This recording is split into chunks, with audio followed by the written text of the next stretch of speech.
Hello and welcome to the Libertarian Party presidential debate hosted by the Mises Caucus. My name is Michael Bolden. I'm the executive director and founder of the 10th Amendment Center and an advisor to the caucus. We'll be getting underway here in just a few minutes, but first of all, I'm going to just introduce briefly the candidates, and then we're going to give them in just a few moments. I'm going to go over the rules and the segments that we're going through, and then we'll first start out. I'm going to point out who everybody is. First of all, Judge Jim Gray. We're also joined by Vermin Supreme, Joe Jorgensen, Jacob Hornberger, and John Mons. First of all, I just want to quick go over the format and the ground rules. We're going to have 4 segments tonight. First of all, each candidate is going to have 3 minutes to introduce themselves. They can say whatever they want, and they have up to 3 minutes on that. Then we're going to have a discussion focused on principles. From my understanding, this is kind of a controversial segment for some reason. We're going to talk about principles, theory, and strategy. Candidates, you'll each have 2 minutes to answer each question. I am going to allow rebuttals. If you name someone else, it'll be my discretion. And if there's a rebuttal, so if someone names John, for example, in their answer or wants to respond to it, I may allow John a minute to respond or vice versa. That's going to be the segment on principles, theory, and strategy. Then we're going to talk about foreign policy. Obviously, as the caucus was born out of the Ron Paul campaign, we know that war and peace are incredibly important when it comes to liberty. Again, candidates will have 2 minutes to answer each question, and the same on rebuttals, 1 minute. And then finally, we're going to do audience questions. If I don't screw up the technology here, Angela McCardle from the Los Angeles chapter will be providing the questions from the audience. And again, 2 minutes for each response. But let's get underway, and I guess we'll just go in order here of how I see it on the screen. First of all, Jim Gray, you have 3 minutes. Well, thank you. Well, first of all, thanks to Angela and Michael, and happy Mother's Day. I took my wife out, or would have, for a nice brunch. Unfortunately, the restaurants are deemed closed. I would certainly have gone to a restaurant and taken precautions, and should have been consumer driven, but it isn't, and I expect that everyone shares those views. But many of you know me. I was the 2012 Libertarian candidate for vice president. Really proud to have done that. And since then, of course, I can say that I've been continuing on helping Libertarian candidates. Prior to that, I will put my background, my record up against any presidential candidate in this race from any party. No one can match my record. I was a Peace Corps volunteer in Costa Rica, hablo español como la gente también. I was also then, between the second and third year of law school at USC, I was actually leading a protest against Nixon having sent our troops into Cambodia. We had a peace march from SC to the steps of City Hall, mailed 20,000 letters to Nixon protesting, demanding he get our troops out of Cambodia. There, it was probably the irony of my life that I was actually sent to the rivers of Vietnam in a midshipman cruise with the Navy, where the entire crew of USS Meeker County was awarded a combat action ribbon. So I've been there. I've seen what these sorts of things can be. Thereafter, I was a Navy JAG officer in Guam and elsewhere. And then I was a federal prosecutor in Los Angeles, where I actually ended up prosecuting, leading a unit to prosecute frauds against the government, FHA, VA, held a lot of bank vice presidents responsible for their actions. And then I've been an elected trial court judge here in Orange County, California for 25 years. Now, actually, during that time, I saw a need, started the first drug court in the country, probably, ended up getting awards from the Board of Supervisors as well as the Mothers Against Drunk Driving. So there's a balance. And in 1992, I did something extremely courageous from a libertarian standpoint. As a sitting trial court judge, I held a press conference saying our nation's policy of drug prohibition is not working and we must change it. Put my professional life at risk. Some things are more important than job security. And in 2004, I ran as a libertarian for the U.S. Senate. One of our founders, David Nolan, was very involved in that campaign. So look, we have the same principles, we have the same values, but there's a difference here as to how we would approach them, how we would get there. And I can say that some people say it should happen right now, a brick through a window, by thunder, it's all or nothing. And regretfully, in today's world, if you take that approach, you usually almost always end up with nothing. I would try an incremental approach where you've got to walk before you can run. You've got to take it step by step. And I equate it to a football game. You ask any football coach what team most often wins the games, and it's the one that gets the most first downs. I want to make progress. I want to make first downs toward those goals, growing the party along the way. So how do you do that? In my Peace Corps training, I learned that people will not change their attitudes, change their actions without what we called a felt need. That means it has to come from within. They can see, oh yes, this would be beneficial. Gonna have to wrap it up here, Jim. So I can tell the American people need a third voice. GrayShark2020.com. Visit us, join us, support us, move mountains with us. And I promise if you do, or even if you do not, we will do you proud. And thank you, Jim. Next over to you, Vermin Supreme. Hello, Mises Caucus. How are you? My name is Vermin Supreme, and as you all know, I am running for president and seeking the Libertarian Party nomination. While I had a previously prepared opening statement, I would like to momentarily set that aside and discuss one of the most pressing issues in our primary process, the question of principles versus votes. During last night's spirited debate, two candidates seemed to present two entirely different paths for the Libertarian presidential campaign in 2020. One path, pure, unadulterated principle without an ounce of messaging moderation, and another path, a complete sacrifice of principle for the sake of some potential Pyrrhic victory at the ballot box. These choices are a false dichotomy. We can run a campaign that is uncompromising on the principles of libertarianism while simultaneously using tactics such as satire to present those principles in a way that resonates with people who are currently outside of the party. A primary example of this question is the questions I raise with my satire of ponies and toothbrushing, etc. What I raise are satiric questions with practical implications. Is a man with a boot on his head telling you to brush your teeth any more ridiculous than a bureaucrat in a suit demanding you wear a helmet on your bicycle? And if our government can print and steal money for healthcare, retirement, and war, then why not a pony for every American? We have asked ourselves for decades how to make the American people come to terms with and accept the libertarian philosophy, and I believe that I have found the strategy to do so without compromising our principles. Thank you. I'm Vermin Supreme. Vermin, you got another minute and a half if you want to take it. No, I'm good. Okay. Over to you, John Mons. John, it looks like your mic might be muted. Maybe that's on my end. There we go. You're good. Yeah. Hi, John Mons here, and I'd like to be the Libertarian Party nominee for president. Give you a little bit of my background. Well, first off, I want to say shout out to my mother. I'm at my mother's house, came to see her, to wish her a happy Mother's Day, and she's here listening in. But a little bit about my background.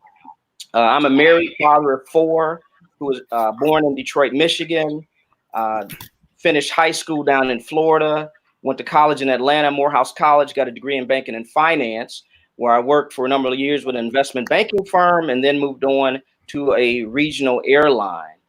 After being married and having a few kids, my wife and family moved down to South Georgia, where I actually became a stay-at-home dad, and I've been doing that for 20 years, and also a homeschool parent. My kids have never been to any other school than homeschool. And in college, I have two college graduates. One's a college senior and one's still at home. A little bit of my LP background. I found the party in 2004 when I was politically homeless, and I decided to start from scratch. I didn't want to be on the sidelines any longer. So I looked at all the party platforms, every party in Georgia. And when I read the Libertarian Party platform, I found a home and haven't left ever since. I've run for office 4 previous times. And in those runs, I've gotten over 1.8 million votes for the Libertarian Party. When I got active in politics locally, both the Democrats and Republicans reached out to me saying they thought I'd be a fine candidate for them. And I said, there's no way, I can't do it. And I haven't. I'm not going anywhere. The party is where I want to be. As far as the presidential race, I've dedicated this race to my great-great-grandparents, Columbus and Mourning Ferguson, who were actually enslaved in Georgia. And, you know, I can't presume to know how they lived and what their life was about, but I understand this. Where this country's headed, where this world is headed, it is not where we need to go. We're not trying to enslave just one segment of the population. They're trying to enslave everybody. And that's what I'm fighting against. That's what my campaign's about, is messaging. And the message is clear. We want to end all the foreign wars. We want to bring all the troops home, the drones home. We also want to end the federal income tax. I call it a slave tax. And that's the kind of messaging I think we need to take to the average voter, not just the libertarian voter, but, you know, Boobus Americanus, if you want to say, you know. I mean, we get the libertarian message, but we have to make our message personal to everybody. And the freedom message works. And we need to focus on, you know, how do we win this election if we don't win the election?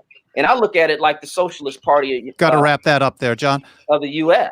The Socialist Party doesn't win election, but they've moved the focus and the mindset of the American public, and the other parties implement their socialist ways. We'll do that with freedom, and that's what I'd like to do as your nominee. Thank you. Thank you, John. Over to you, Jacob Hornberger. Thank you. You know, last November, I wrote an article called Repeal Medicare, and it generated an immediate attack by Matt Welch from Reason Magazine, who said, Hornberger's just trying to show that he's more libertarian than the other candidates. That was not the thrust of my article. The thrust of the article was liberty. This is what Matt just doesn't get, and that's what my campaign's about, a free society. In order to achieve a free society, we have got to identify what the infringements on freedom are, including socialism, and then go to our fellow Americans and make the case for dismantling these infringements. If all we do is reform these infringements or incrementally reduce them, we have not achieved freedom any more than reform of slavery would have meant slavery, freedom for slaves. Now, let me throw out a hypothetical. Suppose Dan Fishman, the executive director, throws his hat in the ring for this nomination. And we say, Dan, what's your platform? And he says, well, I favor federal government sanctions against Iran. I want them to kill more people with sanctions until the Iran regime capitulates. I favor the CIA and its initiation of force with space-sponsored assassinations and torture. I favor the IRS, and I wanted to forcibly extract $6,000 a month from every American family in additional income taxes so that I can send every American family back a $5,000 free welfare statement. I think most LP members would say, Dan, that is not what this party's all about. But now suppose we make Dan a congressman.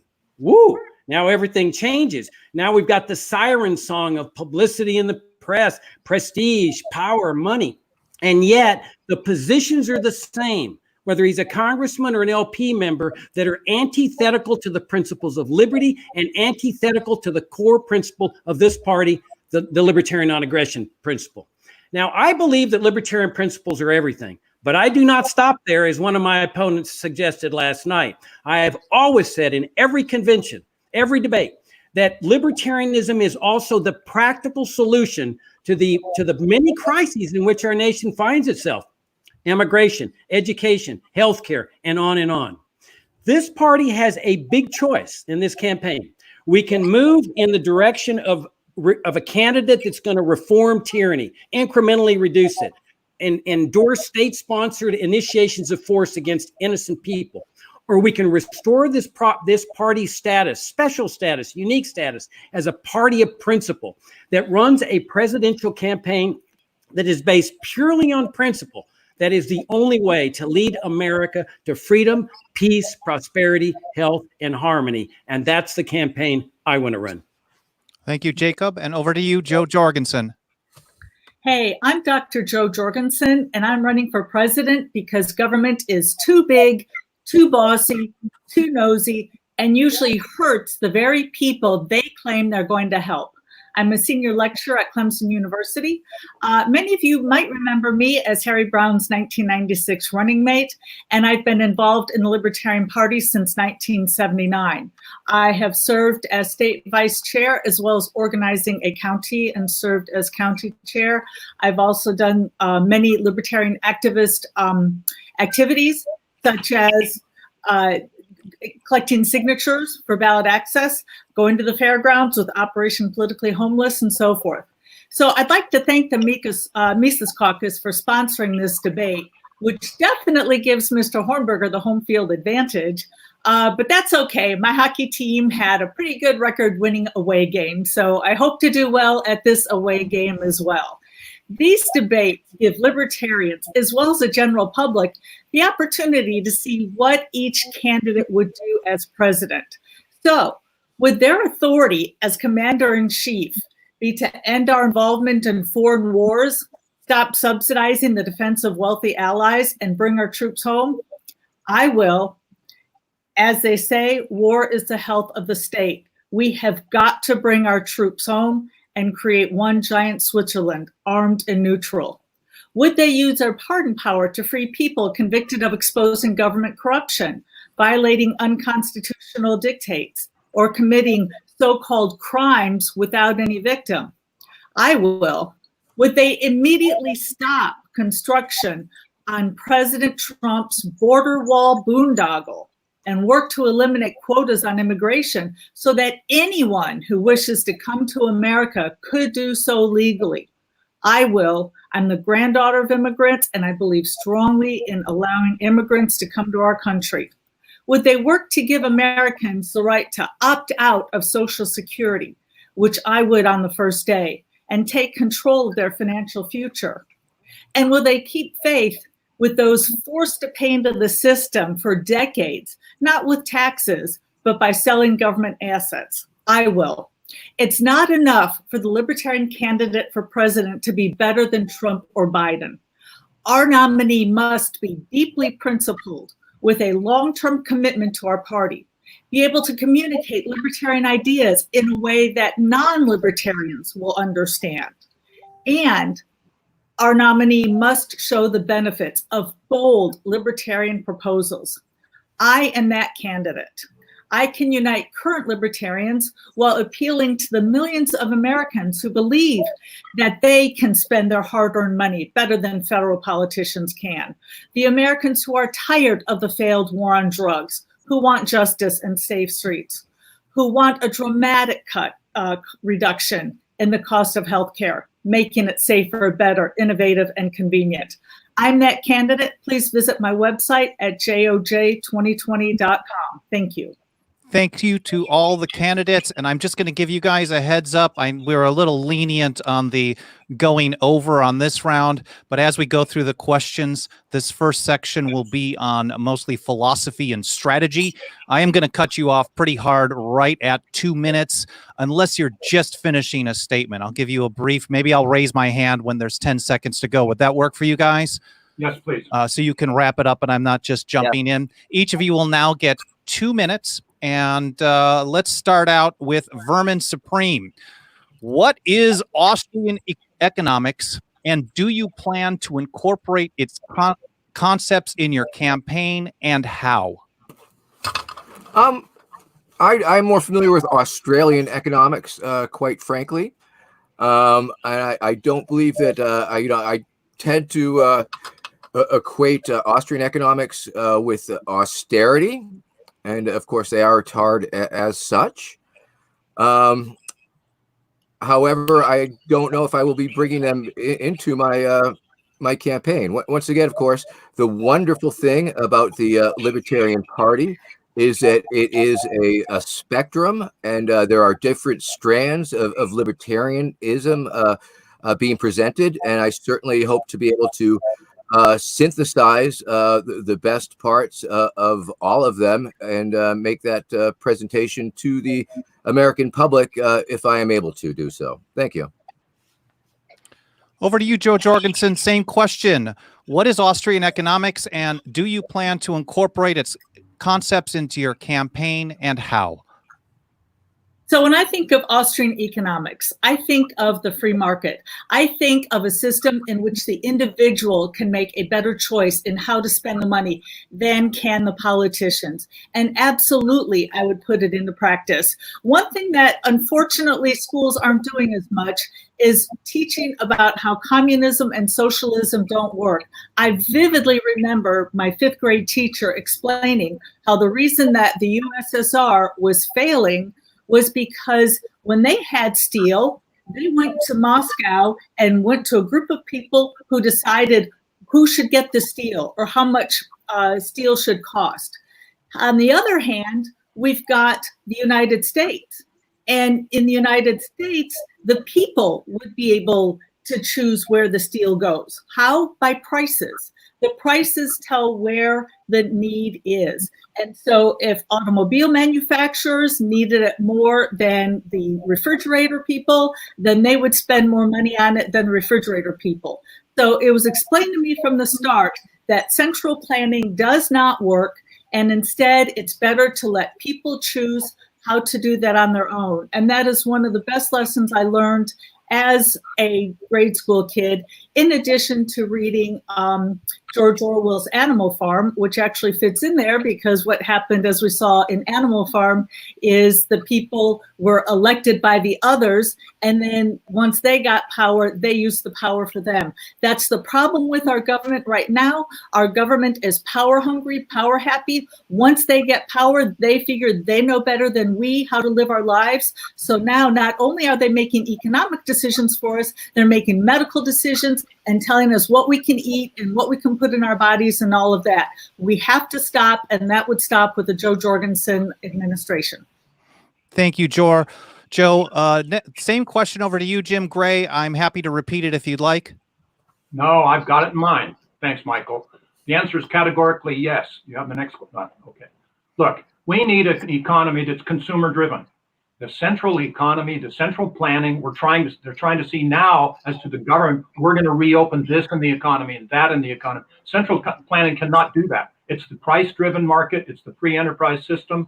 Just ask the Cuban economy or the Venezuelan. They don't need a pandemic to take everything off their shelves. So the answer is yes. Actually, too, Michael, I've had for about the last year a podcast. It's called All Rise, the Libertarian Way with Judge Jim Gray.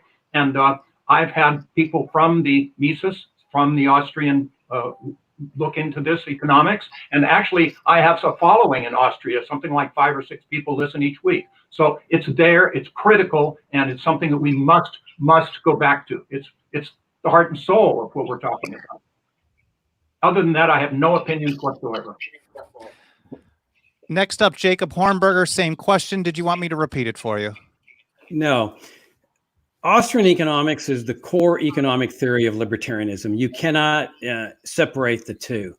And when I was in college, I graduated with a BA in economics from Virginia Military Institute, but it was all nonsense. It was Keynesian economics. The discovery of Austrian economics changed the course of my life.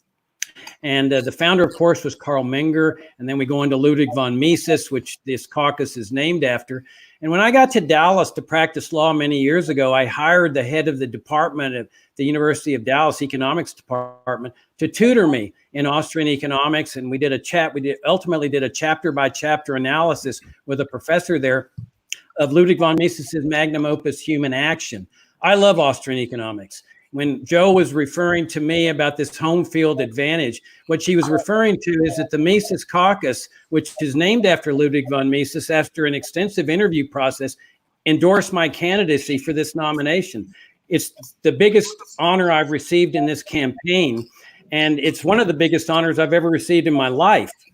And I want to make it clear that, as Joe knows, that ethics are the utmost importance for me. I fought for ethics, the importance of ethics 20 years ago. I fight for it today. I would fight for it if I were getting this nomination. And I want this caucus to be absolutely fair and above board, regardless of where they've endorsed me. I don't want any fair, home field advantage. And I have no doubts that this debate is going to be run in a very fair and impartial manner. Would I use Austrian economics in my campaign? I'm already doing that. That's what my policy is on economics, economic liberty, healthcare liberty, separating healthcare in the state, monetary liberty, separating money in the state. These are all concepts from Mises as well as Friedrich Hayek, the Nobel Prize winning Austrian economist.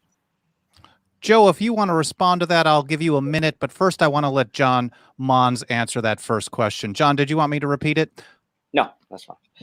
Yeah, when I think of Austrian economics, I think the two giants in my mind and some of my reading would be Mises and Rothbard. And like Joe mentioned, and also Jacob, we're talking about free markets. We're also talking about sound money and the respect for private property. And that fits naturally with libertarianism. So in any aspect of what we're trying to do as candidates, and when we're proposing policies, I think it's a very natural fit with Austrian economics. When they talk about sound money and opening up currencies and money to the free market, those are the type of things that we need to talk about in our campaigns. Getting government out of our lives. So it's just a natural fit. I talk about ending the federal income tax and letting people keep their own money, let people make their own decisions about what they want to do with their lives. And that includes any aspect, of the economy, which fits well, once again, with human action. So that's just a short answer. And, we'll go into the details as far as policy issues, further. And Joe, did you want to take your 1 minute to respond to what Jacob had to say there? Well, but it's not extra. Like if I use the 1 minute now, then you're not going to lose a minute. I promise you. Well, and I won't even take a minute. And mind you, this is a dictatorship, so what I say goes. Okay. Well, let's start the timer now. So first of all, I want to say that was all meant in lighthearted jest. I have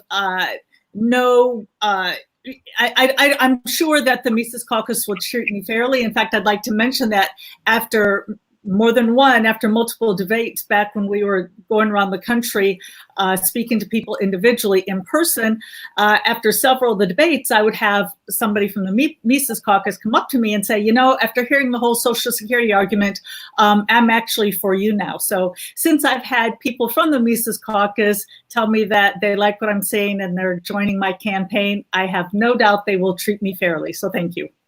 Thank you, Joe. We're going to move on to the next question, and I want to start out with Jim Gray. We often hear from people that, what are you going to do to reach out to non-libertarians, to grow the party, to grow the movement?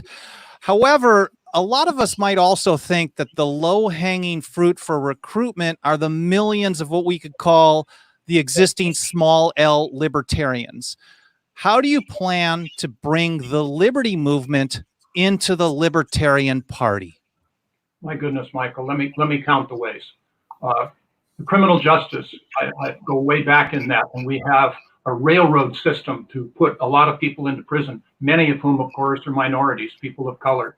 That's simply wrong. As a federal prosecutor, I will issue orders to our Attorney General's office that the prosecutors will do the right thing for the right reason every time. We will get into showing people with regard to the failing schools around our country, which is outrageous and unnecessary. So we can say, you're going to have your education your way. We're going to empower you to be able to choose excellence, like is happening now in Milwaukee and Indiana and Florida, bringing those people in, exposing them to what it is. We'll change the culture. We'll just change the culture of our country. We'll show the elderly and the sick how, like we were talking about earlier, every time you have the government get involved in a system, the prices go up and the quality of services come down. That's happened in healthcare. It's happened in education. Those people are natural libertarians. And I think I mentioned earlier, I'm proud to say that I became a grandfather for the first time on April the 21st, held my little grandson Hudson on April 26th, looked down at this little wonderful creature, and then thought to myself, okay, you're $76,000 in debt, Hudson, pay up, because the deficit is saddled to our young people. Libertarians, we are the only ones that speak for our young people. It goes on and on. I can go on if you want. I want more questions. The military, the veterans. What we have today is an enormous breach of contract with regard to our veterans who went out and served us and came home with physical injuries. We can see those. Mental injuries, they are short-circuited. Many homeless, many suicides. These are people, their families, the military will come and become libertarians. Big L libertarians will change the culture, will make libertarianism accessible around the country, and that will help our down ballot candidates as well as we're going to win this election. Ask me how. Thank you, Jim. Same question over to you, Vermin. Did you want me to repeat it for you? No, I think I got it. And once again, Jacob, I did not know those things about Dan Fishman. I am totally not going to vote for him for those things that you had mentioned earlier. And I think it's clear to point out that obviously I'm not a particularly policy wonk, but rest assured, I fully have always supported free markets. And of course, I support freedom and property rights. And as far as reaching out, of course, that is one of the important things. I think you were mentioning about bringing the liberty movement into the Libertarian Party specifically. And yes, that is one of the things that I certainly hope to do, because once again, that's the beautiful thing about the Libertarian Party itself, that it does indeed represent all these various strands of thinking and libertarian thought and philosophy. And of course, many of the people who are outside of the party, quite frankly, I suspect they think we're a little too statist for their version of libertarianism, perhaps. But I believe that if we can properly reach out to them and let them know how much we desire their input and into our process, and how welcome they are into our tent, if you will. And that I believe we just have to demonstrate that belonging to a party is indeed a legitimate thing to do in order to further the cause of liberty. And so once again, it would be just a lot of outreach, and specifically reaching out to all the various subcultures. You take New Hampshire, for example.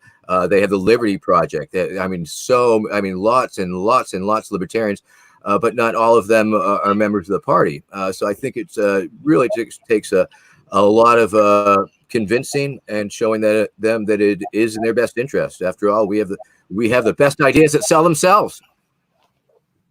Thank you, Vermin. A reminder to everyone watching, we're going to have a section near the end where we're answering, where we're going to provide the candidates some audience questions that'll be hopefully headed up by Angela McCardle. So make sure in the chat to leave those questions. She's scrolling through, reading all the trolling and the real questions as well. So just a reminder on that. Same question over to John Mons. Did you want me to repeat that for you, or are you good? No, I'm good. Thank you. When you talk about outreach, my strategy will be this: as the nominee, is work state by state with state leadership. One of the things that I've learned, I've been involved with LP Georgia Executive Committee for almost 10 years, is that's where a lot of the work that goes on for the party. It's not at the national level; it's at the state and local level. So what we need is a candidate who is committed, and I am, to go wherever I'm welcome, and hopefully that'll be in each state across the country, and working with the executive committee to see what are their needs. Because if you work with them, that's what's going to be best for their area. And other than that, is keep the message the same. So I don't care if we're talking to somebody in Kentucky or California, New York or Florida, or in the Midwest. The message is freedom. And if it's not about your freedom, then having the voters know that it's really not that important, and they should realize that. And part of how you do that is make the message personable. When you're talking about Social Security, you just don't say, "Hey, we're just going to end the program, period." We have to talk about, well, what would we do as libertarians to end this program? And I know Joe has mentioned before, give people the option to opt out. That'd be reasonable to young people, but to the old ones who have had a commitment made to them, to those who are already retired, we need to find a way, to either, pay them off, pay them out of the system, pay back the money they put in the system, but explain to them it's a Ponzi scheme, talking that type of language. And I think that'll be very successful. Thank you. Thank you, John. Same question to you, Jacob. I'm happy to repeat it. No, the cardinal sin of any political race is to run a boring campaign. Nobody ever goes to the barricades for the sake of a cost-benefit analysis or a 3,000-word white paper showing how public schooling should work. People go to the barricades for liberty. And that's what excites your base. If you don't have an excited base, you're not going to get anywhere. And to excite the libertarian base, you need a campaign that's based on pure liberty. Now, I say focus on demographics. Go on to African Americans and show what this Jim Crow deadly destructive drug war has done to African Americans and how we're different from Democrats and Republicans. I say go after Hispanics for what these Republicans and Democrats have done with this immigration control system, which two of the candidates in this race support. It's a system, it's a socialist system, as Mises would have pointed out, of central planning that has brought death and suffering to countless people. Now, let me read what I got into this party in the 1990s, and this is what the platform reads. We favor the repeal of the fraudulent, virtually bankrupt, and increasingly aggressive oppressive social security system. We advocate the complete separation of medicine and state. We favor abolition of Medicare and Medicaid programs. This is why I joined the party, because it places faith in young people. This country lived without these mandatory charity programs for more than 100 years. Charity was 100% voluntary. It was during the socialist regimes of Franklin Roosevelt and Lyndon Johnson that we got these socialist programs, and they destroy faith in people. I've got faith in younger people. They can keep that $2 trillion that the IRS takes from them for these programs. They will take care of parents and grandparents and needy people. And that's what we need to recapture in this country, a faith in people and freedom rather than a faith in the coercive apparatus of the government. Thank you, Jacob. And the same question over to you, Joe. Did you want me to repeat it? No, but thank you. So I really liked your term low-hanging fruit, because that's absolutely who we need to go after. There are 40 to 45 million people out there who already essentially agree with us, but either they haven't heard of the Libertarian Party or they've got a really big misconception about it. So we've got to do a couple of things. First of all, I think one of the problems is we give the impression that we have a litmus test, that you have to agree with 100% or we don't want you, and that 100% includes abortion. And I am so glad that Ron Paul looked past the fact that the Libertarian Party has been staunchly pro-choice. And I can't tell you how many people I've met who've said, yeah, I know big government. I hate big government. It's too big. It controls too much of our life. But, you know, I can't, and they use the word can't. That's what's important. I can't join the Libertarian Party because I'm pro-life, so I can't be in it. And I try to explain to people, look, there is a place for you in the party. Now, I've advocated getting rid of that plank because, again, and let me quickly add, I'm not suggesting we go to a pro-life plank. What I'm saying is there is a place for pro-life libertarians like Ron Paul. Imagine if Ron Paul had had the same reaction of all the people that I've talked with, and they said, I can't join because you're pro-life, or I mean, you're pro-choice. So first of all, we've got to show people how we are inclusive. And the second thing we need to do is talk about what they're interested in. Absolutely, we need to go after young people. One of the one of the things that young people are interested in is the environment, and libertarian candidates traditionally don't talk about environment. Well, I am. It's one of my top 3 issues, because if we're going to get the young people in, we have to talk about what interests them, and what interests them right now is the environment. Thank you. Thank you, Joe. Next question, we're going to go over to Vermin Supreme. And actually, it was similar. I had this one prepped, but Mark Reese over on Facebook asked almost the exact same thing. And basically, I think we can all acknowledge that the chances of victory for the Libertarian Party are pretty slim. So with that in mind, what is your top strategic priority with the campaign, and how do you hope to achieve it? 2 minutes, Vermin. Okay. Once again, I think that goes to the crux of my campaign, the amazing social media reach that I've accumulated, and the very large fan base. And that is my launch pad. Of course, ultimately, I think the goal, given the fact that the electoral victory isn't statistically possible, perhaps, but I do hope to make it a tool of recruitment, reaching out to young voters across the various platforms and the various subcultures, and all of these things, and bringing them in. I believe that's what I am essentially very well equipped to do with what I have developed. It's almost a turnkey operation in a sense, and I do believe that it can translate into spreading the word of liberty, educational and informational, and reaching out to voters across the spectrum. Thank you, Vermin. Same question over to you, John Mons. Did you want me to repeat it at all? No, that's fine. You know, that goes back to the age-old question, you know, how do you define success, or what's a win if you don't win? And I think there's a couple of ways we can look at this. One, you know, the percentage, a lot of states, the percentage of votes that we get is very important, whether it's percent or 5%. Unfortunately, in Georgia is 20%. But looking at, how do we get to these levels of success? And it goes back to messaging. And I think that's important. And also it goes back to forcing our issues on the other candidates. If we make a strong enough argument that the American people will believe in, then I think the other candidates can adopt some of our positions. And that's one of the things that I did when I ran for governor back in 2010.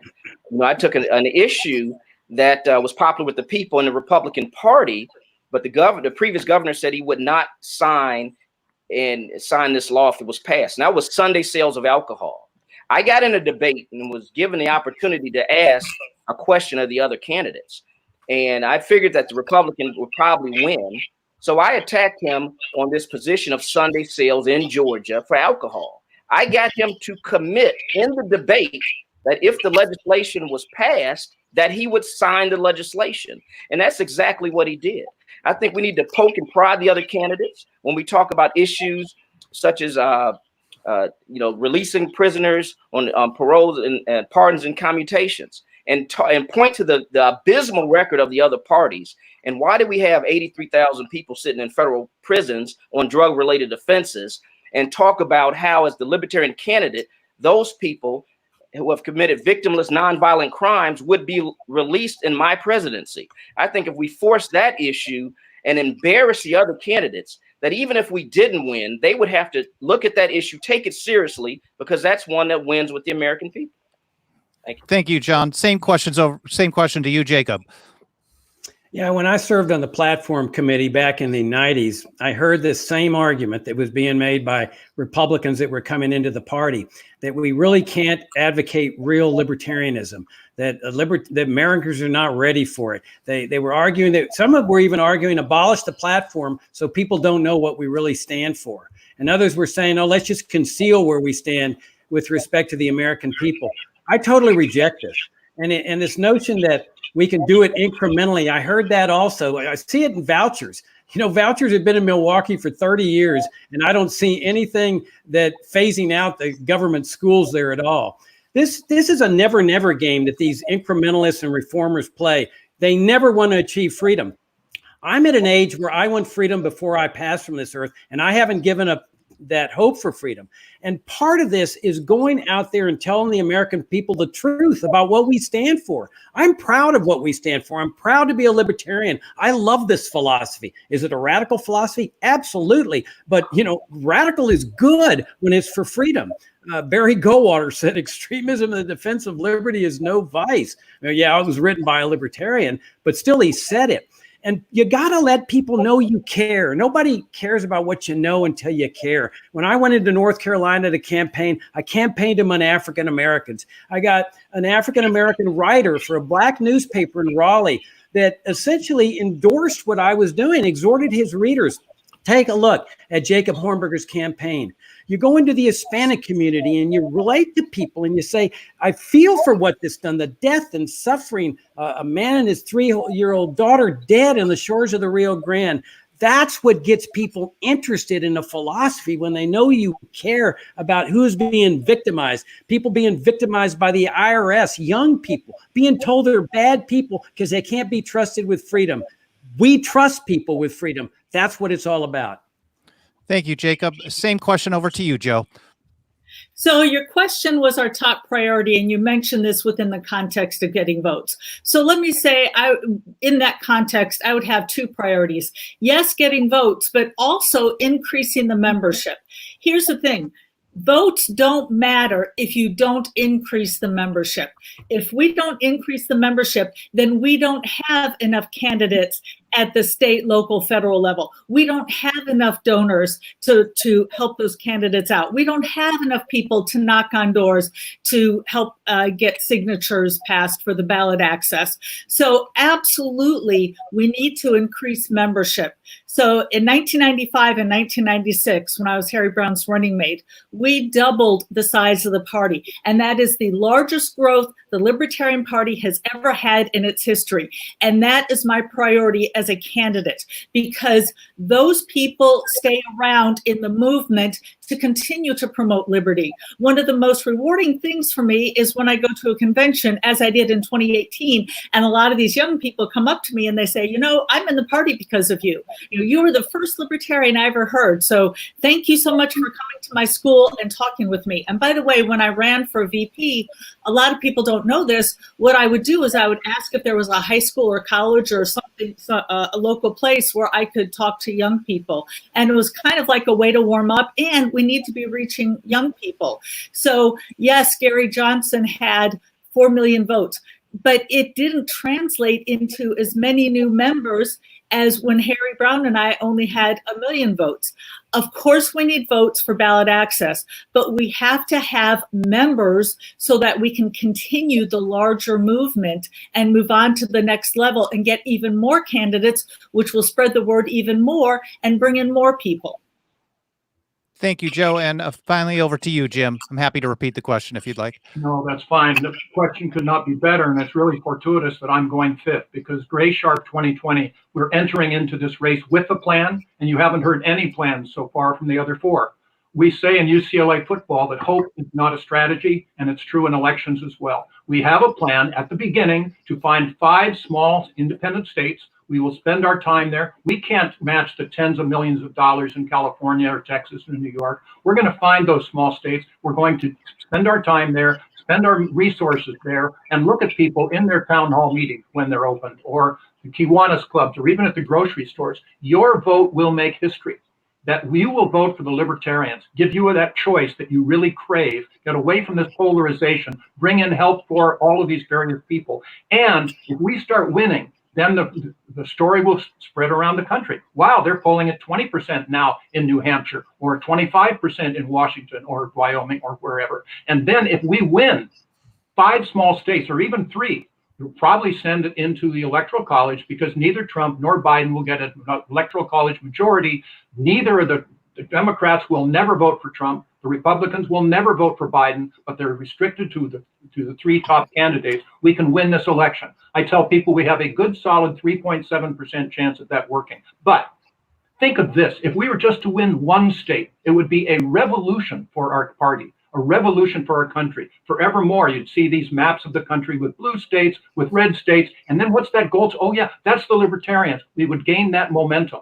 Help down ballot candidates, help our movement, grow our party. This is what Gray Sharp 2020 is doing. Go to graysharp2020.com. You'll love what you see. This is the plan, and I'm really proud of it. I'm enthusiastic. It's going to work.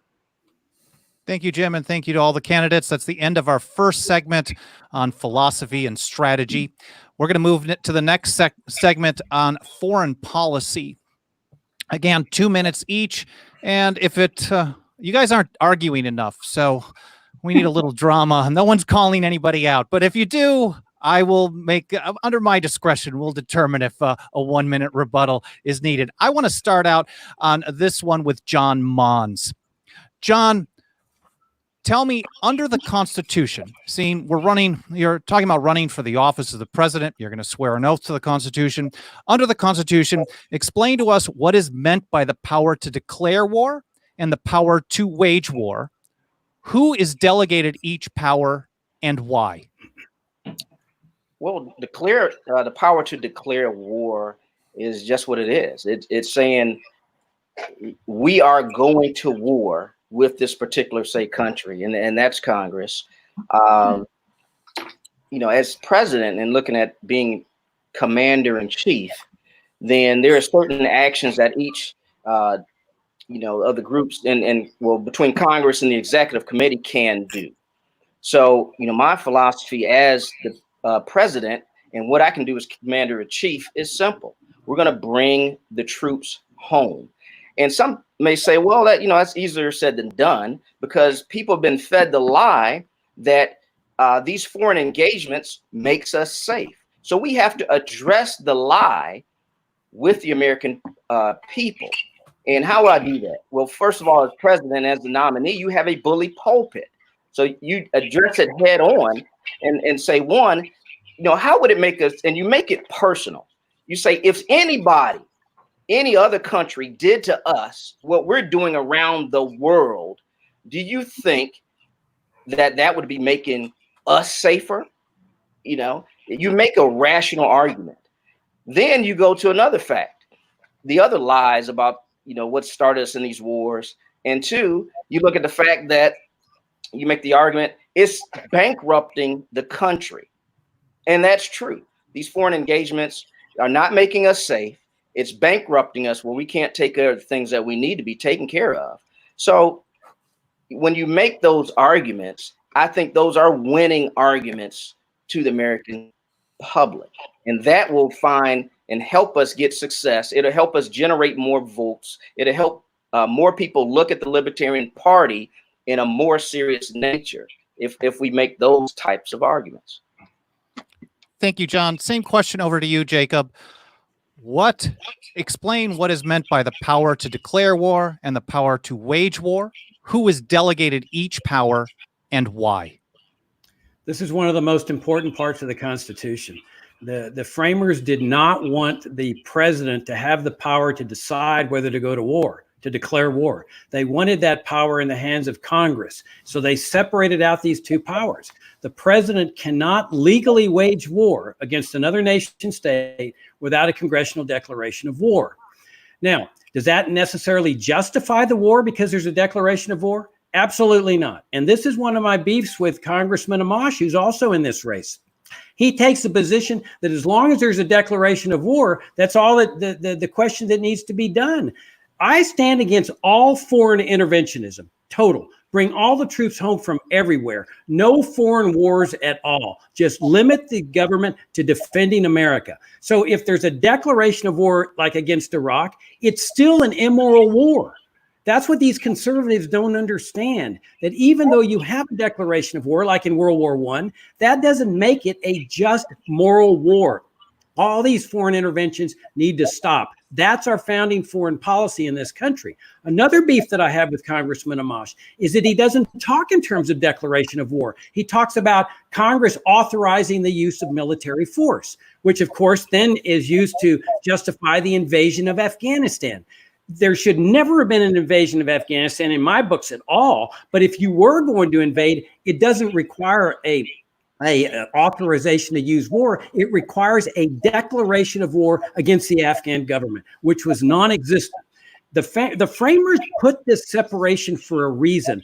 We're talking about the infliction of death among foreigners and the sacrifice of Americans as soldiers. That's why this power is so important and why it needs to be restored. Because as we know, Democrats and Republicans both ignore this power. And it's up to the American people to hold them to account, even through impeachment.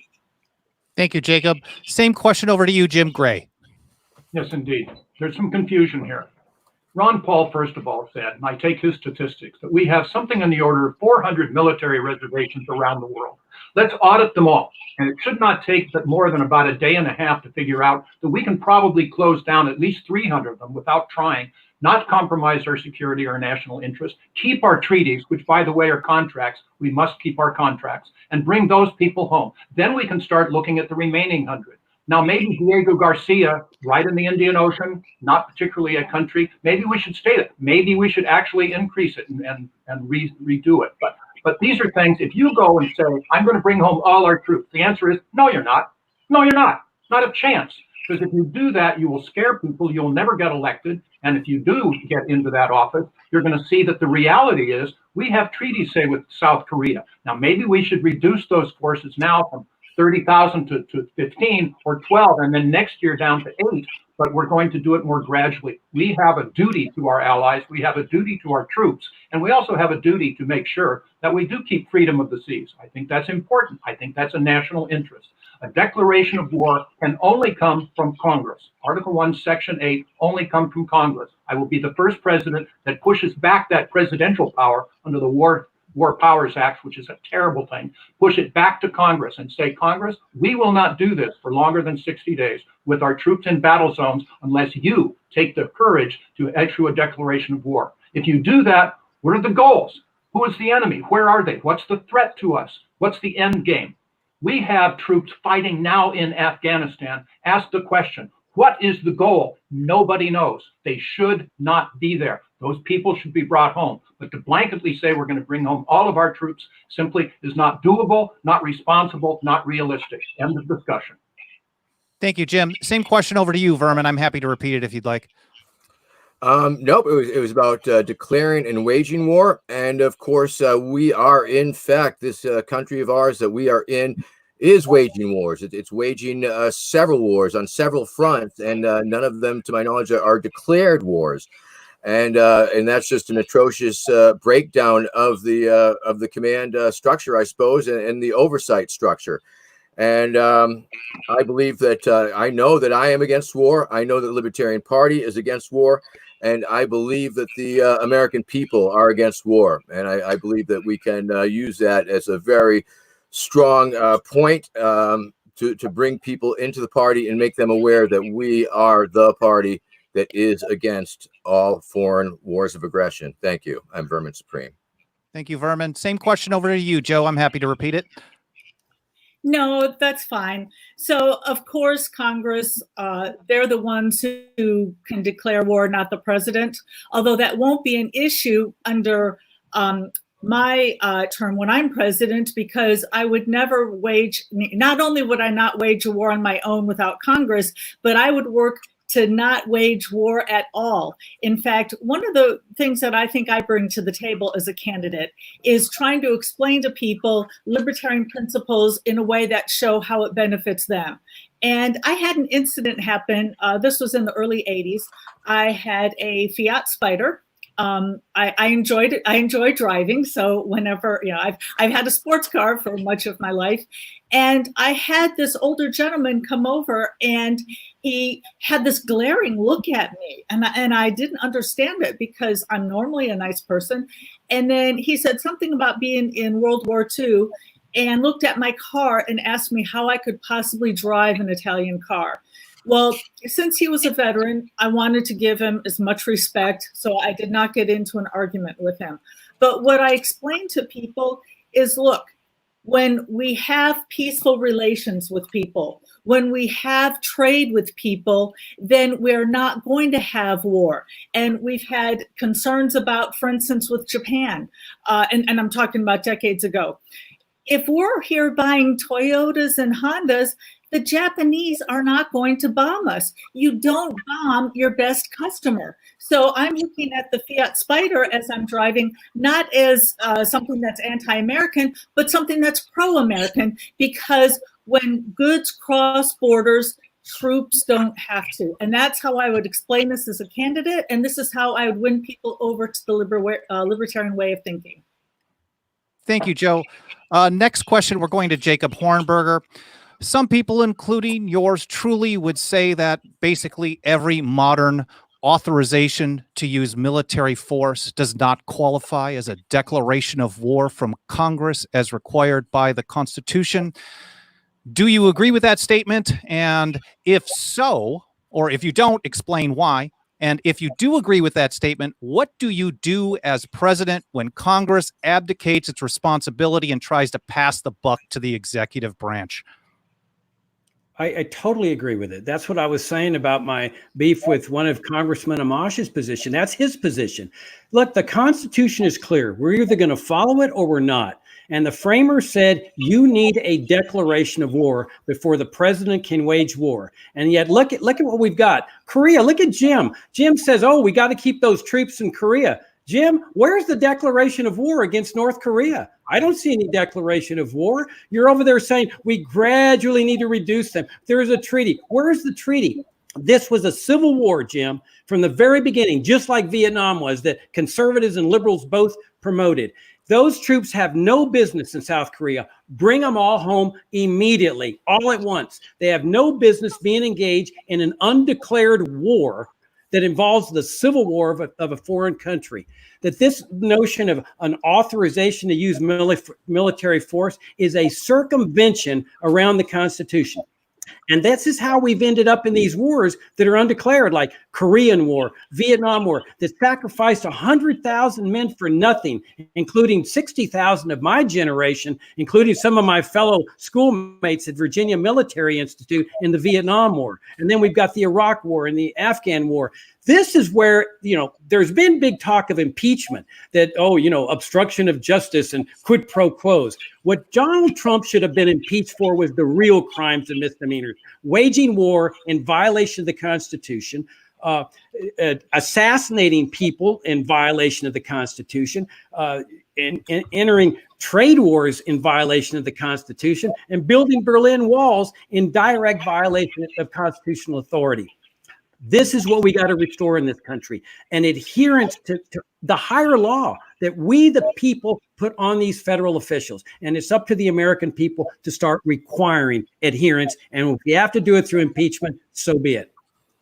Jim, I'm going to give you a minute response on that one if you'd like. Look, first of all, we're getting desperate. We didn't build the Berlin Wall, I don't think, but there's a big difference between having a treaty in South Korea. We're not at war in South Korea. We're not fighting. We're not shooting anybody. We stationed our troops there by treaty. Let's look at the treaty. Let's see what's responsible. By the way, things have changed maybe since World War II or even Vietnam. We have nuclear cruisers and that sort of thing. So we don't need all those bases, but you're mixing things up. What if, in fact, we say, and I think you would all agree, don't tread on me, don't tread on anybody. But if somebody attacks one of our naval ships, we do not need a declaration of war. The commander-in-chief can order that we retaliate now. In fact, they can retaliate for 60 days. By that time, of course, they need, under the War Powers Act, they need to have that declaration of war. We're going to send that power from the president back to Congress and require that declaration of war. That's called the Constitution. Thank you, Jim. Vermin, the original question back to you. Did you want me to go through it again? I believe it was simply about what one would do as president to keep the Congress in line for if they were trying to jam some sort of spending bill. Military basically, if you take the position that Congress can, in essence, pass the buck to the president to determine whether or not there will be a war under the Constitution, and if you think that that's the case, or what would you do to stop them? Should they send something to your desk to sign? If it was enclosed in a spending bill, if it was a military authorization bill, of course, I would have the opportunity to veto said bill. So I think that right there is the simple, elegant, and effective way to do that. As Murray Rothbard said, war is a state-sponsored mass murder, and I would want no part of that as president if I were to be in that position. So I would do whatever was in my powers to block such ridiculous, overreaching, undeclared wars of aggression. Thank you. Thank you, Vermin. Same question to you, Joe. So before we had these online debates, we were meeting in person, and the only handout, in other words, the one issue that I found important enough to have a handout to the delegates is turn America into one giant Switzerland, armed and neutral. Absolutely, if anything came before my desk, I would most likely not agree to it, because chances are it is not there to protect our borders. Our military is supposed to protect our borders, not France, not Germany, not Japan, not Afghanistan, not to go in and prop up other dictators. Our defense is supposed to defend us. And I would like to read something here from my sheet, which is: elected, appointed, and hired Democrats and Republicans in the federal government have gotten us into and kept us in foreign wars, foreign countries, for foreign interests. Again, that's foreign interests, not our interests. Virtually none of these foreign wars, warriors, or warmongers posed a clear and present danger to America's shore or soil or the American people who live here. Virtually none were necessary for America's self-defense. Yet needless wars caused the injuries or deaths of hundreds of thousands of American soldiers and the waste of trillions of dollars in tax dollars and the creation of trillions of dollars in federal government debt.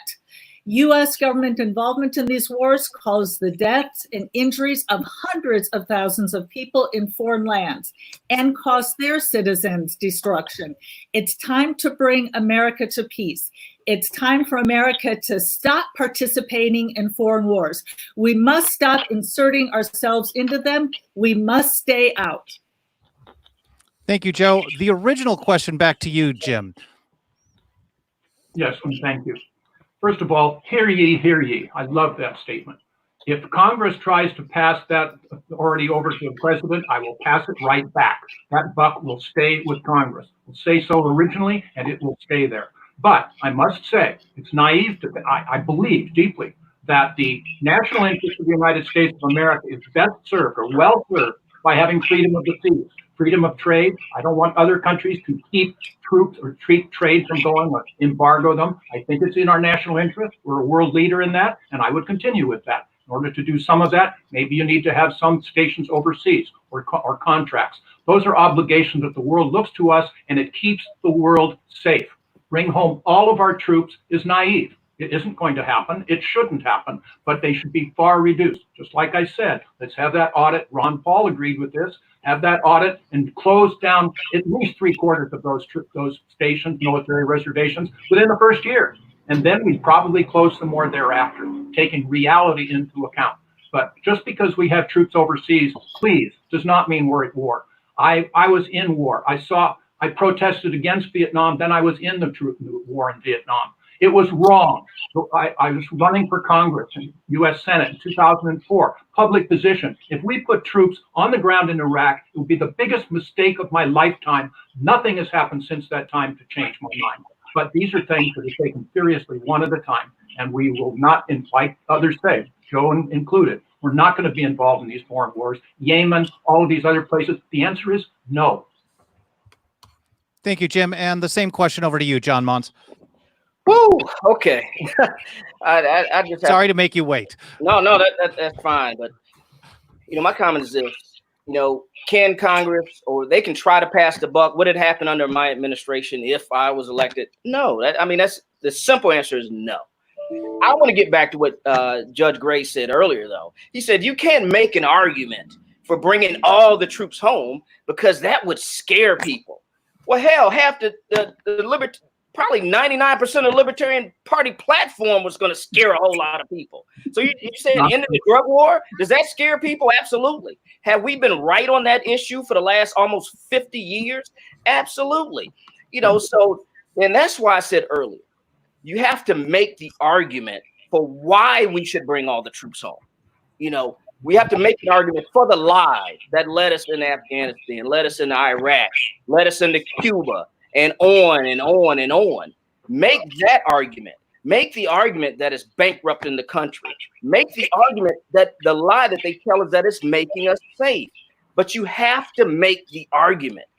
I don't believe in that particular issue, incrementalism. No, we're going to make the argument, bring all the troops home, in the drug wars, in the federal income tax. Yeah, we're going to scare some folks, but hopefully we're going to scare them towards freedom and liberty and not, toward this very lukewarm type of policy. We can't afford to do that. And and when you make arguments, I'll just leave it there. Thank you. Thank you, John. Jim, you're welcome to take one more minute on this if you want to respond. What you've just heard is really what we were talking about. If you go for all or nothing, you sound really good, you get your virtue points, and you get nothing. I'm going to bring home 3/4 of those troops. Some should stay over there. Scare people, you're going to scare the voters. If you say we're going to abolish the income tax, no, you're not. With particularly the COVID-19 and the rest of this, income tax is here to stay. Now, we'll probably talk about income tax. I hope so. I have a plan about that, but it isn't going to happen. And if you do that, you'll never get anywhere farther next year than we're in today. So let's be incremental. That's what I believe, and that's what's successful. Thank you, Jim. Next question. We're going to start out with Vermin Supreme. I've got a series of questions on foreign policy from a great friend of Liberty, Scott Horton, who's the editorial director of antiwar.com. He fed me a handful of them that I want to share with you.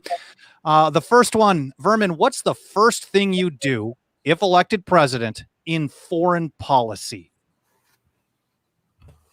Well, that's a very good question. And quite frankly, I haven't given it.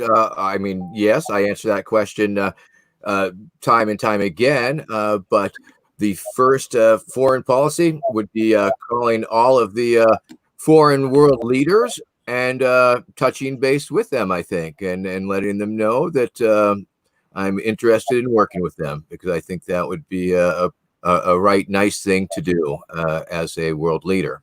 So I would say that I would reach out to our allies first and maybe our adversaries later. But yes, I think that's fair. Anyone you have in mind? We got a lot of time here, Vermin. Anyone you had in mind that you'd want to call? Anyone you want to talk to? Well, I guess I probably alphabetically I would go through them and start with Argentina and Azerbaijan, and naturally I'd love to talk to President Zelensky of the Ukraine, because we certainly have a lot in common as comedians who became president. So that would be a very interesting conversation, I think. And just let the people know that a new shirk was in town, and they'd better get ready to start some free trading. Thanks, Vermin. Joe, the same question over to you. What's the first thing you'd do in foreign policy? So the first thing I would do would be to bring the troops home. We're not going to prop up any other foreign dictators. We're not going to go over there and support wealthy Europe. They can handle their own defense. Let them pay for their defense, not America.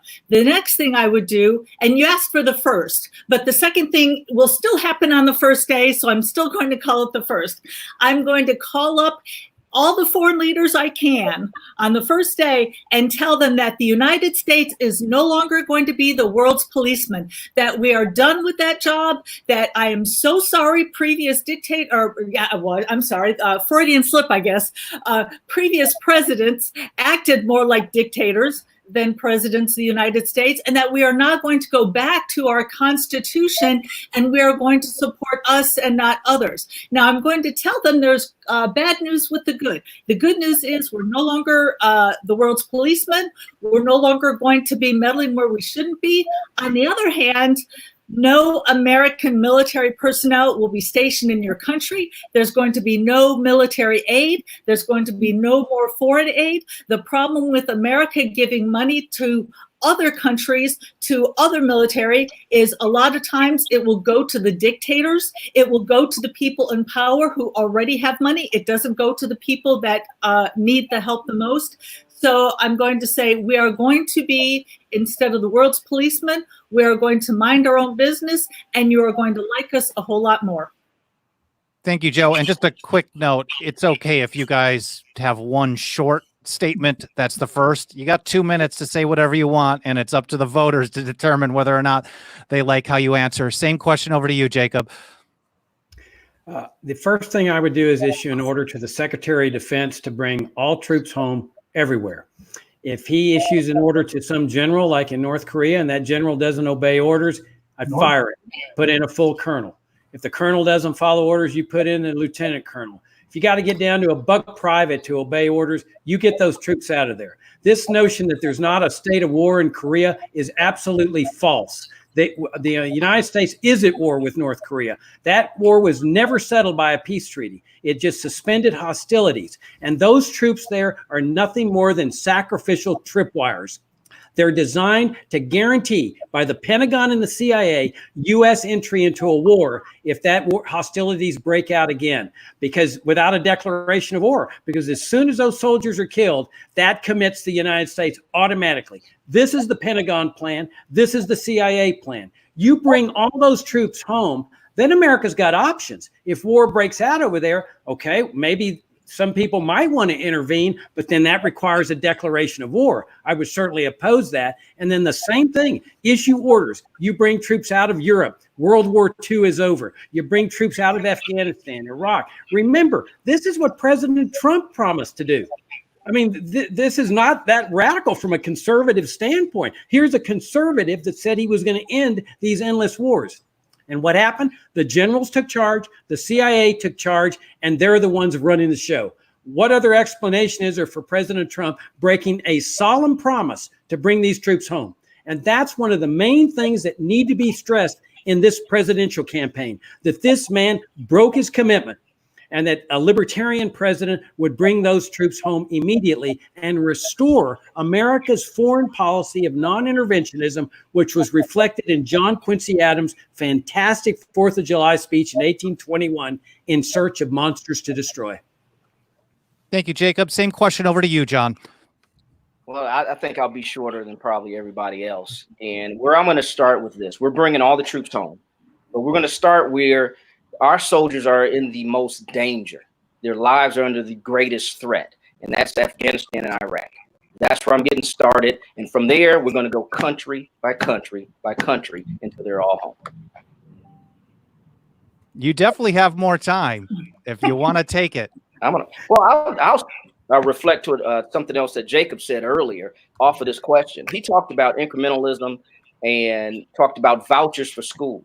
One of the things that I talk about when I ran for governor was in Georgia, we have tax credits for those who want to donate to private schools in order to give more parents choices of getting their kids out of government schools. So while I don't think we ought to have government schools at all, we shouldn't have a Department of Education at all, especially on the federal level, giving and allowing people where we are now to get tax credits and keep more of their money.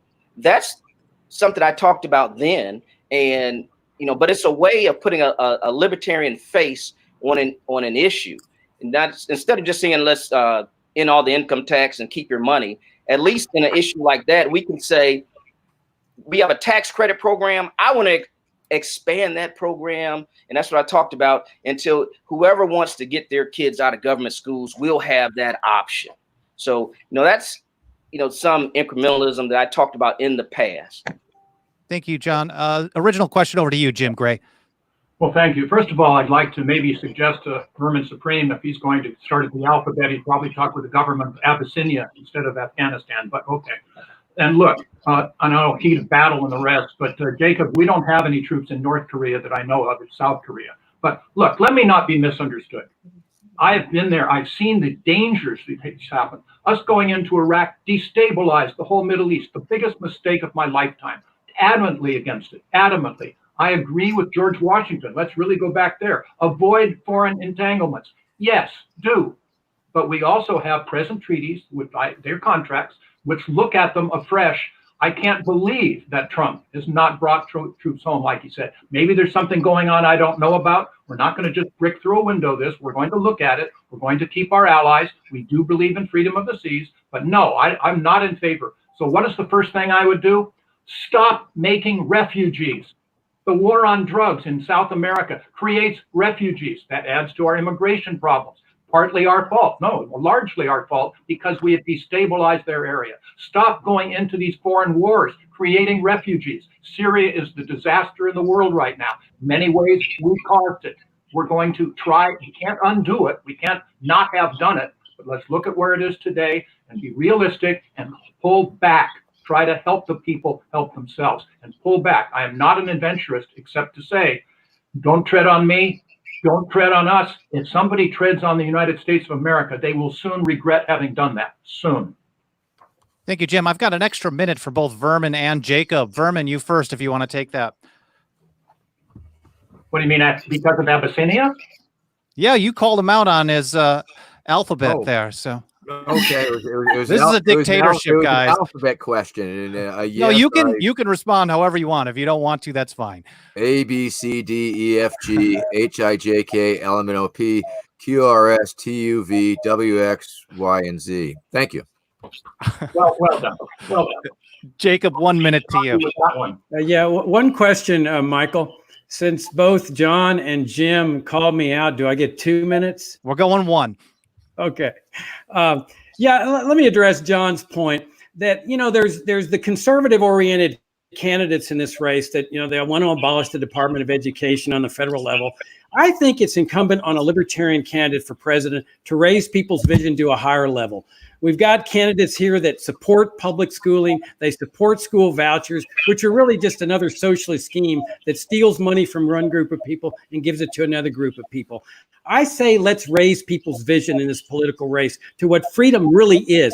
It's a separation of school and state at all levels of government, federal, state, and local, a total free market in education. Why settle for just abolishing the Department of Education when we want to achieve a free society? And a free society necessarily is one like our ancestors separated church and state. We make the case for separating school and state. Why not seize on that opportunity in this campaign? Thank you, Jacob. Next question, we're going to start with Joe. What is your position on Russia, China, Iran, the war on Al-Qaeda, and ISIS-tied groups?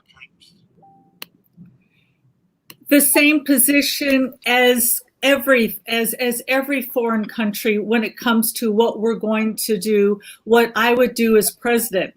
As president, I would foster peace. I would end the ugliest of human endeavors, or at least try to, from America. I will tell all countries we are going to trade peacefully. I am not going to put any tariffs, any embargoes, anything to prevent my citizens from trading with your citizens. My job is to stop human casualties. So no more young lives lost, no more crippled veterans. Our servicemen and women will return to their families with all their capacities to enjoy life and support their families. I want to stop the massive property damage caused by war. Teeming cities on a hill, remain teeming cities on a hill, and end the pretext for massive government overspending, high taxes, and government debt. Right now, what we're doing is we are just basically printing money to be where we shouldn't be. I want to take away the reasons for people of foreign countries to hate Americans or to seek revenge. If a libertarian president is in office, the other countries are going to see a very different America. It will be noticeable, not just to those countries, but to all countries.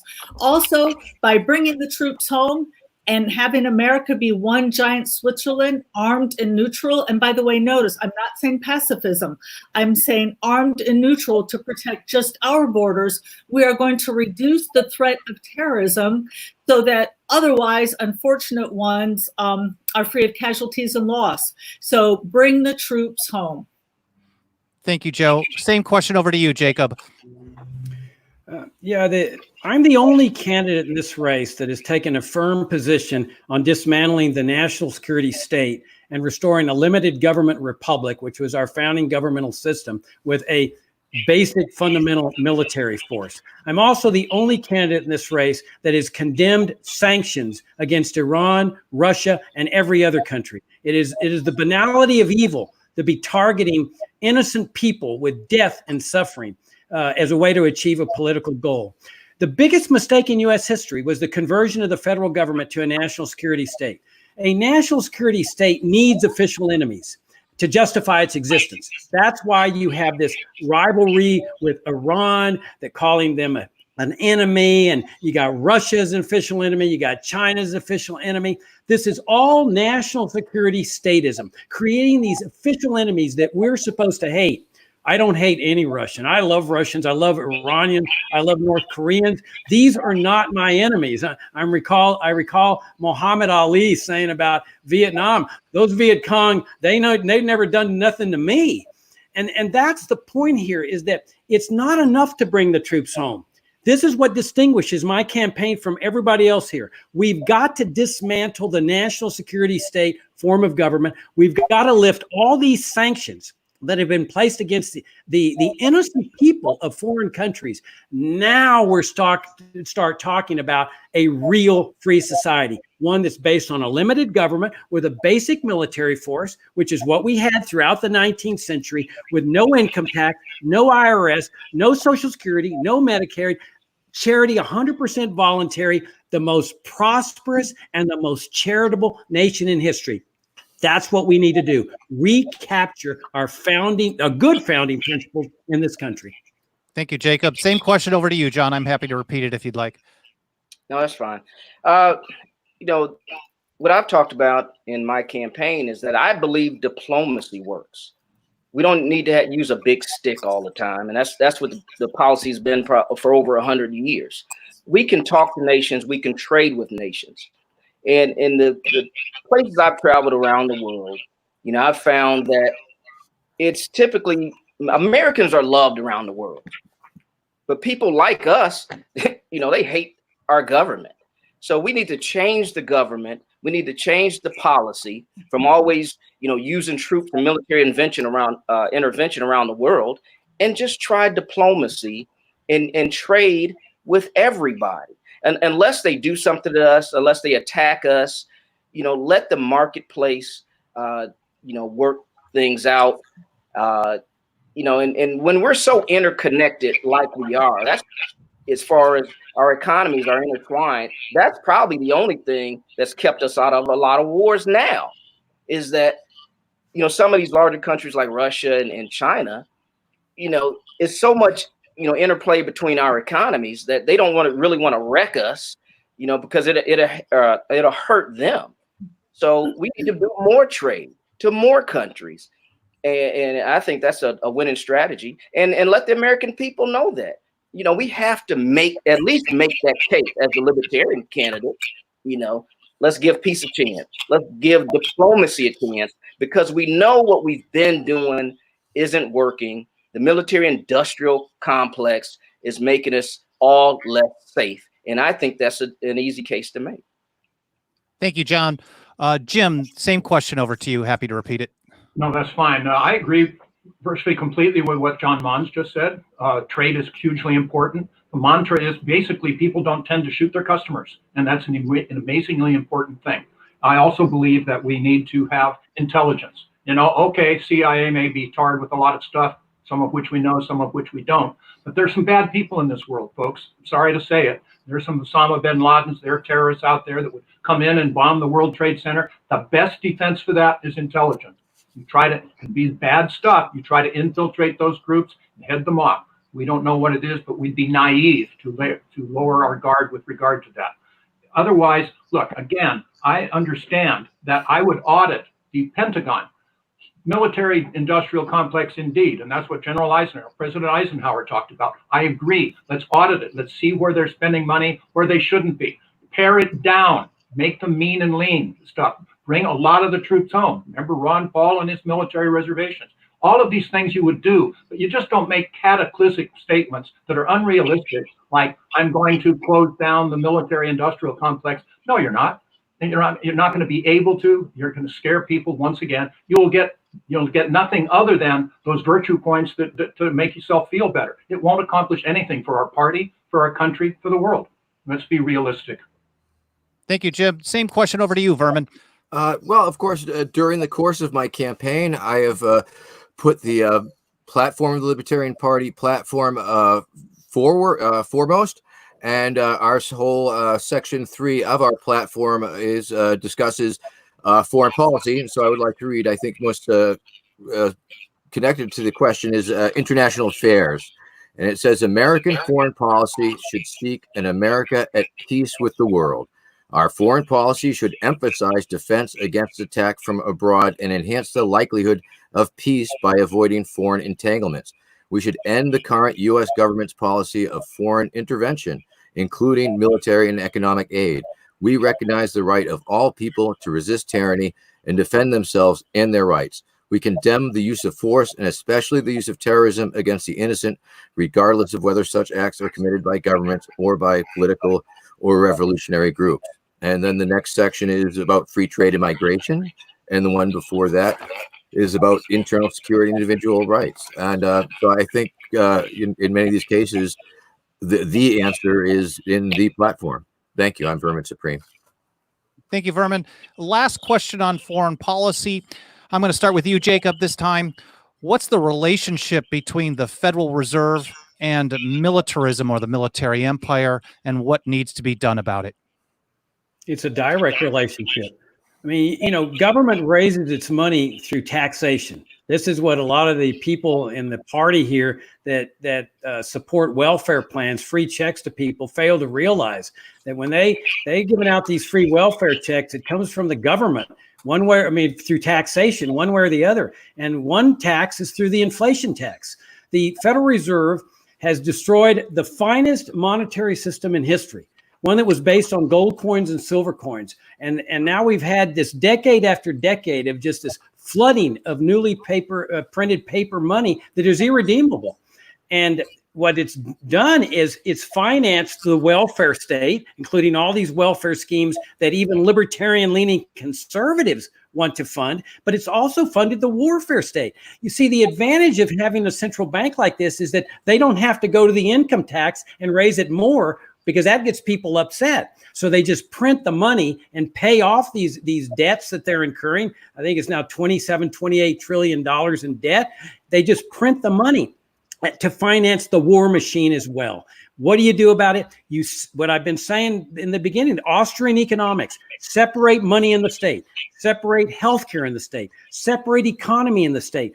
Go back to sound founding principles. This defeatist notion that we can't have a free society is typical Republican. They threw in the towel on freedom after Barry Goldwater got smashed in the '64 election, and ever since they said we can never achieve freedom again. This is nonsense. I will never give up on a free society. I will always have the hope that we can achieve that free society. And we go back to founding principles to determine what a free society is. The good founding principles.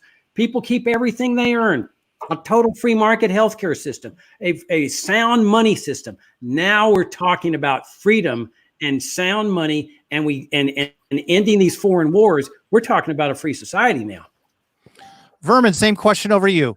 The relationship between the Federal Reserve and militarism and what to do about it. Printing machine goes whirr.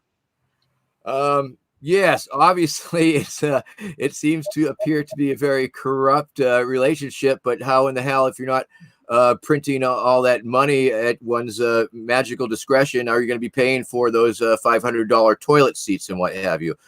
It is a product of cronyism. It's a product of the revolving door between the Pentagon and the CEOs of the military industrial establishment and the lobbyists on K Street, and how they seem to work in harmony with the Fed in order to inflate the prices of some of these products. Obviously, nuts and bolts that go for crazy amounts of money, and the lack of contracts or bidding and stuff like that. And so, yeah, it's a totally rigged system. What can we do about it? Audit the Fed. That's always a good start. Thank you. Thank you, Vermin. The question goes to you, Jim Gray. Well, there's lots to talk about. First of all, I would simply audit the Fed, shine a light, because most people don't really understand what's going on there. Shine a light on it, show them what's happening, and we will pretty much get back from it. Richard Nixon made an enormous mistake by taking us off the gold standard. Now look what's happening. They're printing money. The Fed is causing this wrongly, from my standpoint. Think of my poor little grandson. Now look with this pandemic where we had $2.2 trillion just kind of thrown at this. It's all borrowed money. It's out of the Fed. It's wrong. It's undercutting the future of our children. By the way, I would also say that economic aid so often is not a good idea at all. We give money to the government of such and such a country, which mostly ends up with their authorities driving around in Mercedes automobiles and opening Swiss bank accounts. On my show, All Rise the Libertarian Way with Judge Jim Gray, I've interviewed people like from Heifer International, from Oxfam, from Doctors Without Borders, Nature Conservancy, showing how private foundations, private individuals get things done so much better, so much voluntarily. So these are things that we need to do. Audit the Fed, shine a light on these things, because yes, what we're doing is not working, and the military-industrial complex needs to be called out for what it is. Listen to President Eisenhower. Thank you, Jim. Same question over to you, Joe. So absolutely, the Federal Reserve is basically, and I'd like to quote some economists, some famous economists who have pointed out that basically inflation is a way to raise taxes without the people realizing their taxes have been raised. So what happens is the Federal Reserve just prints more money, inflation goes up, and we've just had a tax passed that we didn't even know was taxed or was passed, at least most of us. And what's sad is that We never needed the Federal Reserve to begin with. We had a free market system that was already helping banks, was already taking care of any problems. And after we got the Federal Reserve, things only got worse, not better. But I would like to point out something, because Jacob Hornberger said, and if I understood him correctly, he said he was the only candidate, what sets him apart from everybody else. And he talked about sanctions and free trade. And that actually is, it didn't sound like his policy was really any different than mine. And again, my One Giant Switzerland, which we started handing out at conventions in New Hampshire, it says right here, no American government economic sanctions or embargoes of any non-military, non-war materials going into or coming out of other countries, because sanctions and embargoes are nothing less than old-fashioned sieges. We must take America off foreign battlefields. We must keep America free at home and at peace with other countries abroad. Thank you. Thank you, Joe. John, I'm going to get to you in a moment. I'm going to offer Jacob 1 minute in response to that. Well, I stand corrected, and I'm impressed that Joe takes that position, because other candidates in this race do not take that position. They favor economic sanctions as a tool of foreign policy, and I consider it what Hannah Arendt called the banality of evil. It's horrible. You're targeting innocent people with death and suffering as a way to achieve a political goal. We condemn terrorism for that. In Iraq, the sanctions killed hundreds of thousands of Iraqi children as a way to get regime change there. How does that reconcile with the libertarian non-aggression principle, with basic moral principles? And so what we've got to do in this country is raise people's vision to a higher level. And that is cancel all of these sanctions and embargoes. It's wrong. It's morally wrong to target innocent populations of a country as a foreign policy tool. And this is where libertarian leadership can really play a role. Thank you, Jacob. John, over to you, the original question. First of all, I want to say that, that blanket statement, I don't favor sanctions. And if you favor free markets, you wouldn't favor sanctions. So I just want to get that out first. But going back to the Fed and war, it's a direct relationship. Not only the Fed, but also the income tax. And that's why I talk about getting rid of the income tax. We want to end all these foreign interventions. We want to, end all this big government. We need to get rid of the income tax. We need to make the case. I think Ron Paul got it right. When in his races, he talked about ending the Fed. And he took an issue that most people had never even heard about, didn't think it was important, but people started talking about it. And that's some of the things that we have to do. And when you talk about the Federal Reserve, you have to make the case of how they've destroyed the dollar. You have Democrats and Republicans talking about arguing over raising the minimum wage. Of course, as a libertarian, we'd be saying there should be no minimum wage. Let people contract between owners and workers of whatever they want to do to pay themselves. But there's a story about, my mother talked about back in the 50s when she was earning 75 cents an hour on her job. And, and how she had money to take care of her own personal needs and give money to her parents. So it's not the amount, the number of the wage, it's whether the money is sound. And back in the 50s, we had sound money. Let's get back to that. Let's get rid of the income tax and talk about what the Fed has done to destroy the value of the dollar. We don't need a $15 wage, a $20 wage, and to fall into that argument. We just need sound money. And if we allow it, it'll drive the bad money out. And also, once again, we'll end a lot of these foreign engagements. Thank you, John. Before we get to audience questions, I just have one little fun interlude that hopefully you guys are going to like. I'm going to allow each one of you to ask any one other candidate one question, and they get 1 minute to answer that one question. And I want to start with you, John Mons. All right, I'll talk. Let me ask Joe. Hey, Joe. My question for you is one that I asked Jacob in another debate. If you had an opportunity in the state that you live in, that you could change your residence to an area where other people, liberty-minded people, were moving, and could vote all liberty-minded, whether libertarian or anarchist candidates into office. Would that be something that you would consider? My family is here. I'm in California, and we're the People's Republic of California. I'm sorry, Jim. That question was actually directed to Joe. Oh, that was to me. I thought you said Jim. You said Jim. Sorry, Michael. You're overruled. John, did you say to Joe, or did I get that incorrect? I said Joe. It's to Joe. Yeah. Oh my gosh. Could you repeat it or something? Okay, I'll be quick. No, but he asked me.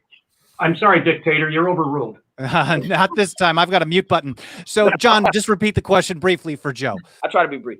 I said, Joe, if you had an opportunity, in the state that you live in right now, that you could move to an area where other liberty-minded people were living, and you could elect all libertarian or freedom-minded candidates, would that be something you would consider? I would love to do that if I could. As I mentioned earlier, I'm a senior lecturer at Clemson. I love teaching at Clemson. One of the problems, and by the way, Clemson, we got into the top 20 just barely, one of the top 20 colleges, and now we're just maybe around like number 21 or 22. Unfortunately, there aren't many top 20 colleges around the country to work for. However, I am teaching online classes, so I guess if all of my classes went online, I could certainly look into doing that, because that would be very nice to have a system. Because let me mention, I love going to the National Convention. And the only thing bad about going to the National Convention is I'm always in a really bad mood for the first couple days afterwards, because I just get so used to talking with like-minded people and having people who agree that, yes, no coercion, and we should live our lives how we want to live. So that would be a great way to live every day of the week and not just 5 days every other year. Thank you, Joe. Since you've got the baton, you can ask one other candidate a question. I'm sure. I just wanted to ask Jim Gray about his education policies, if he would be for vouchers or tax credits or anything anything like that, that would kind of be not 100% free market education. I think Great Shark 2020 is going to have your education your way, Joe, and that we are going to try to question the present educational system. Who better positioned to decide how a child should be educated, his parents or the government? Get the government out of it, the federal government completely, the state government as much as possible. But yes, empower those parents to choose. However, I was in the Peace Corps. I care about people. I know all of us do too. It's going to have to be government money that's used to help educate some poor people. They don't have the resources. I'm going to make sure that the government does do that, but it's going to empower the parents to choose where that would be. A vocational school works really well in Germany. Clemson High School, if there is one. But yes, that is what I would do. We got to bring competition back into education. That's what Gray Sharp will do. Thanks for the question. Thanks, Jim. It's your opportunity to ask a question of one other candidate. Well, I started this morning and kind of got off to a bad start, because I stepped on the bathroom scale and the response came back, please practice social distancing, only one at a time. So that's my effort for humor today. Vermin Supreme, tell us the funniest story you know. You have a minute to do it. Oh my goodness. I don't really do funny stories, I'm afraid. I do funny things and I have lots of fun doing them. But traditionally I don't tell funny stories. So I'm feeling like I'm really put on the spot right now. What would you like to know? What story from the campaign trail? Okay, a quick vignette. I'm up at the New Hampshire primary, and for some reason, Chris Christie's security detail decides that I'm in the way of him moving the bus around. It was his campaign headquarters, and so this gentleman comes up to me, and if you didn't know any better, if you were a layperson, you would think that it was like a Secret Service agent, because they had the dress and the suit and the little button. But I knew for a fact that Chris Christie did not have a security detail, and so what I was able to say to him, "Excuse me, where are you from?" And he said, "New Jersey." And I said, "Well, you have no jurisdiction here now, do you?" And I forced him to go get a state trooper who did have some jurisdiction. So that was pretty funny. Things like that happen all the time. I just got to say, I don't think anyone expected Jim Gray to ask Vermin Supreme with his one question. So I really appreciated that. Vermin, Vermin, you have a question to one of the other candidates. Yes, this is a question for Jacob Hornberger. And Mr. Hornberger, I was wondering if you would like to go back in time with me and kill baby in 1934 and kill baby NFA. Baby Adolf Hitler? No, National Firearms Act, right? 1934, correct. Go back and kill the National Firearms Act? Hey, get this time machine revved up, man, and you and I are going. All right. Me and Jacob, we're going to do some time traveling. Woohoo! Absolutely. I mean, I believe that the Second Amendment should have really been made first, because without the Second Amendment, the First Amendment's worthless. That government that sees people as disarmed is not going to respect their free speech rights. The right to keep and bear arms is an insurance policy that keeps would-be tyrants from becoming real tyrants. So, yeah, I'm ready to jump in that time machine with you, and I'll go back in time and get rid of all of them, all the restrictions on gun rights. Thank you, Jacob. And you have an opportunity to ask one other candidate one question. That'll be our last one. All right, I'm going to ask Joe a question. Joe, you and I are on the same page on bringing all the troops home, which is, a good thing.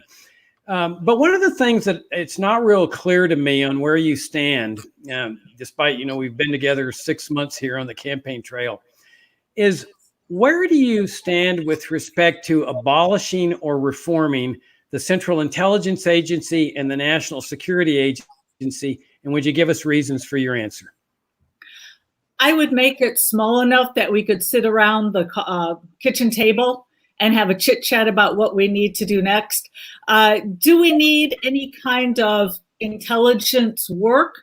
Probably. However, like every other government program, what's happened is it is no longer doing the function it was intended to do. It's going into other countries and butting their noses into places where they shouldn't be. So does a military include any kind of intelligence? Yeah, to keep our shores safe, it might be nice to know if a country plans on attacking us. However, it would look nothing like what we have now, because it would be limited to only protecting us, our shores, our borders. And unlike now, right now, the CIA makes us less safe. Under my administration, we would be more safe. Thank you, Joe, and thank you to all the candidates. This is the time where I'm actually going to bow out and just be behind the scenes, and then we're going to bring in Angela McCardle from here in Los Angeles as well to ask you guys questions from the audience. See if I can figure this out. The first team now, is that what you're saying? Hi, guys.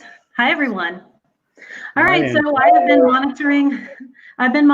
monitoring audience questions, so I'm going to go ahead and do those. Let's see here. We got our first question, and we're going to go to Judge Gray to start. In light of the Ahmaud Arbery incident that happened recently, how would you address the media and the public regarding race relations, stand your ground laws, and the Second Amendment? Okay. Well, first of all, there's some horrendous things going on in our country, Angela, with regard to race, with regard to sexism. There are bad things happening. I think we're getting better in many ways. I think we're exposing this more. Child sexual abuse is now being explored more. But as far as individual cases, and I don't mean to cop out here, but sitting judges are ethically not allowed to speak about pending cases. And I'm no longer sitting, but I bound myself to say that. I just don't think it's appropriate for a judge to mention a case that is not yet final. The Second Amendment, I will say candidly, I'm not a gun enthusiast. Having said that, I've never used illicit drugs either. It's a matter of responsibility, and it's a matter of liberty. So the Second Amendment should be enforced, simply, flat out, hands down. I think that probably answers your question. Did I miss one? How about stand your ground laws? Standard what? Stand your ground. Stand your ground laws. The answer is yes, you stand your ground. You should be able to defend yourself. That's pretty much the system in the law. I missed two things. One is with regard to sanctions, and I didn't mention that. The sanctions that we imposed against Cuba did not harm Castro. It harmed the Cuban people. We're still doing it now. The answer is no. It kept Castro in power wrongly. It punished the people. I agree with my Confederates. No, these sanctions, no. Same thing with Iran. And actually, too, when you go back to when I was in college, which was a little while ago, gasoline cost 25 cents a gallon. 25 cents a gallon. Today, it still does. If you use a silver dollar, you can buy 4 gallons of gasoline. It's inflation that has caused this, caused by the Fed. A mistake. We need to shine a light on it and pare it back. Thank you, Angela. All right, great. Thank you. Okay, Vermin, we're going to go over to you. The question was a little bit long. It was, in light of the Ahmaud Arbery incident, how would you address the media and public regarding race relations, stand your ground laws, and the Second Amendment? Well, once again, I would certainly affirm the Second Amendment fully. I would call in the stand your ground laws. I support, but I also believe that they have to be held up to a very high standard, and there should be some obviously very objective criterion when they kick in. They're very subjective as it is now, and because some people are afraid of anything, they could be oh no, I'm scared of that guy over there, and they just shoot him. And of course, that's a bad thing. And in terms of this most recent incident, I believe it goes to show that indeed that Black lives need to matter, and that they seemingly don't matter given the circumstances, and that their lives are treated completely differently under different circumstances than would be their white counterparts in similar situations. And that really calls into question the impartiality of the police force and of citizens, and how it plays out. And it's just a tragedy. I believe I would speak to it directly and from my heart, and try and tease it all out and make sense of it all with the American people, because these incidences and similar incidents are just all too common, and they are just happening. And it is indeed the authority of the state. The state kills people. The government kills people. It's the enforcement mechanisms that it utilizes needs to be called into question and addressed and changed. Thank you. Thank you. Okay, Jacob, do you need me to repeat the question? No. I think it's obvious that we're living in a society of a lot of dysfunctionality. And you got these mass killings that are unexplained. You've got suicide rates among young people. What's that going on there? And veterans as well. I think it's that we really have to go deep in this country. And I think that's where an LP presidential candidate can really cause people to reflect on where we are as a nation, where we need to go. I think the drug war has caused unbelievable violence against African Americans. It's given cops a license to go after blacks for driving while black and walking while black and working while black. You got to get rid of the drug war to get rid of violence in American society. And I think getting rid of these foreign wars also, I think all that killing in foreign affairs seeps into the consciousness of the people over here, so that people feel like that you need this stand your ground law and stuff. I know weapons. I kind of grew up around weapons in South Texas. And the thing you learn is a weapon. I have a concealed carry permit, but you never want to use your weapon if you can avoid it. I mean, if you can run, you run. You avoid a fight. You avoid any possibility that you're going to inflict harm on somebody. If you're cornered, okay, that's one thing. But this notion of that you're going to stand there and you're going to defend yourself when you got a chance to run is not a good personal policy. So I think when we combine these things of how do we get to a normal functional society, I think a lot of these problems then go away. You get rid of the drug war, you get rid of foreign interventionism, you get rid of this mindset, this culture of violence in this society based on these two government programs. I think we're talking about now a really new America that's looking at peace, prosperity, harmony, and morality. Great. Okay, John Mons, would you like me to repeat the question? No, I get it. Thanks. when I heard about this incident early last week, I mean, I was shook. I've been shook ever since. And it in one instant, it kind of reminded me, and I think I put on Facebook of when I was in my own community. My wife and I went for a walk in my own community and had a sheriff deputy called out on us for just walking down the street. I mean, it's ridiculous. It also reminds me of a speech I gave back in November to a primarily African American crowd, and there were 3 points. The speech was about, how do you make an impact? It's time for serious thinking. And the 3 points I made were this: 1, if it's not about your freedom, it's not important. 2, individuals are responsible for their own behavior in their own lives. And 3, the government is not your friend. And I believe that, and I could make that argument to any community, to any group. But we have to realize that we can't legislate away racism, bigotry, and prejudice. But what we can do is reduce the effect of government authority over our lives so that these bad actors, they can't act in a position of authority. And what hurt me the most about it was the fact that the district attorneys, the sheriffs, all the people, the folks that are supposed to, handle this issue in a just way failed, and they need to be replaced. But less government, we have is less chance for bad actors to get in positions of authority and affect other people in their lives outside of their own. I'm very pro Second Amendment. I carry a gun probably 80% of the time, with me, and I don't think that argument should be made that because of bad actors, you should restrict people from carrying guns and protecting themselves, and that you should hurt individual freedoms instead of John. government. Thank you. Okay, great. Our next question, we're going to go ahead and start with Vermin. Oh, I didn't In light of the. Oh, I'm so sorry, Joe. And you go don't right ahead. Okay.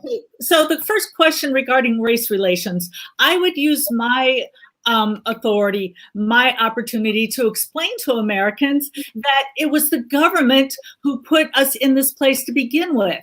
It was the government who allowed and even encouraged discrimination, prejudice. Milton Friedman was genius when he explained in a very simple analogy, a very simple case study in which, hey, if you make bread, who are you going to buy the wheat from? A white person who has more expensive wheat or a black person who sells it for less? Of course, you're going to sell it from the or you're going to buy it from the black person. Of course, you're going to go for the better quality for the less price. The only way that Americans were able to be to discriminate is because of the laws that the government passed, and it's because the blacks were doing so well in a free market after the Civil War that they got together and they came up with laws to prevent them from doing well. Everybody looks to Rosa Parks as being somebody who was instrumental, and wasn't she brave? What a lot of people don't know, and this is the message I would point out to people, is that was a government-run bus that she was asked to sit in the back of. Now, if the bus were run by a private company, would they have asked their customer to sit in the back of the bus? Probably not, especially since 70% of the bus ridership at that time were blacks. You don't treat your best customer like that. Regarding the Second Amendment, absolutely. That's what a libertarian's job is to do, is to support libertarianism regardless. If there's another school shooting, you've got to put forth the Second Amendment, not just in easy times, but in difficult times. You've got to go forth and say we're getting rid of the drug laws, even in the middle of an opioid crisis. And you've got to say we're bringing the troops home, even after another terrorist attack. Thank you, Joe. Okay. Our next question, we're going to hop over to Vermin. In light of some of the lockdown measures that you've seen a lot of our states take, what would you do if some of the states denied their residents basic civil liberties? Well, as president or as a person, as a candidate? As president. As president, Obviously, I would affirm the rights of all citizens to their constitutional protections of assembly and free speech. I would also argue on behalf of the American people that they should do so and should be able to get outside and get the exercise and the fresh air that they need within reason and recreate in a safe fashion. From the bully pulpit, of course, I would also recommend that they pay very close attention to the transmission of the disease and be very mindful and aware, and ask them to please voluntarily respect the most important medical information of washing one's hands and wearing a mask in public, and quarantining if necessary, and isolating if feasible to do so. There's still plenty of businesses and occupations that are still conducting business because they can. They aren't required any particular. Some of them are low density, and so yeah, I think safety is certainly foremost, and I think citizens taking responsibility for themselves and their neighbors needs to certainly be encouraged. So those things. Great, thank you. Okay. Let's hop over to Jacob. In light of some of the recent lockdown measures, what would you do if some of the states denied their residents basic civil liberties as president? Well, the president doesn't have any authority himself to do anything about that type of thing under our constitutional form of government, but the federal courts do. And this is what people ought to be doing. They ought to be filing suit in federal court under the 14th Amendment to knock out these lockdowns and these tyrannical measures. I mean, look at how we're seeing these little dictators and mayors and governors. I mean, the dictatorial conduct's coming out big time. But as I have said throughout this crisis, and even before, the problem is you've got a central planning system. Remember, we talked about Austrian economics? That's your problem here. And I've said this for 30 years, that the only solution to America's healthcare crisis, which preceded the coronavirus crisis, is separating healthcare in the state, getting government out of it. Also on the economic side, Austrian economics, leave people free to keep everything they earn. No income tax, no IRS. Then people have some nest egg now. They're saving their money. They're not over there like scrambling, like where do we get our money to get through 1 or 2 months of unemployment? They got savings. You get sound monetary policies. They get sound money into society. So that's what we're looking at here in this political race. I'm saying let's build the future of this country. And that future involves a new philosophy that rejects conservatism and progressivism, which are flip sides of the same coin. They're morally bankrupt philosophies. The only noble, glorious, and practical philosophy is libertarianism. And at the core of it is, as we said in the beginning, is Austrian economics. If we build that case to the American people of, look, this is a life or death decision now in this election. You can vote for Biden or Trump. You get the same thing. You want out of this crisis, join up with us libertarians, because we'll pull you out of this crisis with freedom and free markets. Great. Thank you, Jacob. Okay, John Mons, would you like me to repeat the question? You're muted. There you go. Well, first of all, I agree a lot with what Jacob said, but as president on the federal level, I'm not, first of all, going to do anything. The states themselves,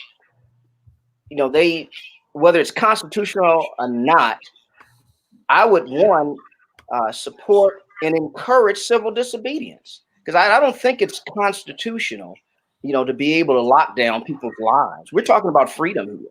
So I'd go back to Georgia and do what I can as sitting president to disobey whoever, the governor of Georgia. If Brian Kemp had that law, locking down some, area of the state in which I reside, if he's still the governor of Georgia, I'd go and encourage civil disobedience. And I think that would send and I'd tell the people why I would do it. And then, participate myself, take the lead on the issue.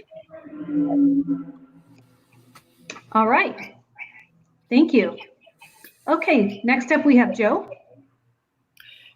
So, yes, we've got to look at not only what does the president have the authority to do, but what can the president do on his or her own through persuasion and through being there. So, for instance, George Wallace, preventing segregation. That's absolutely wrong, and that needed to end.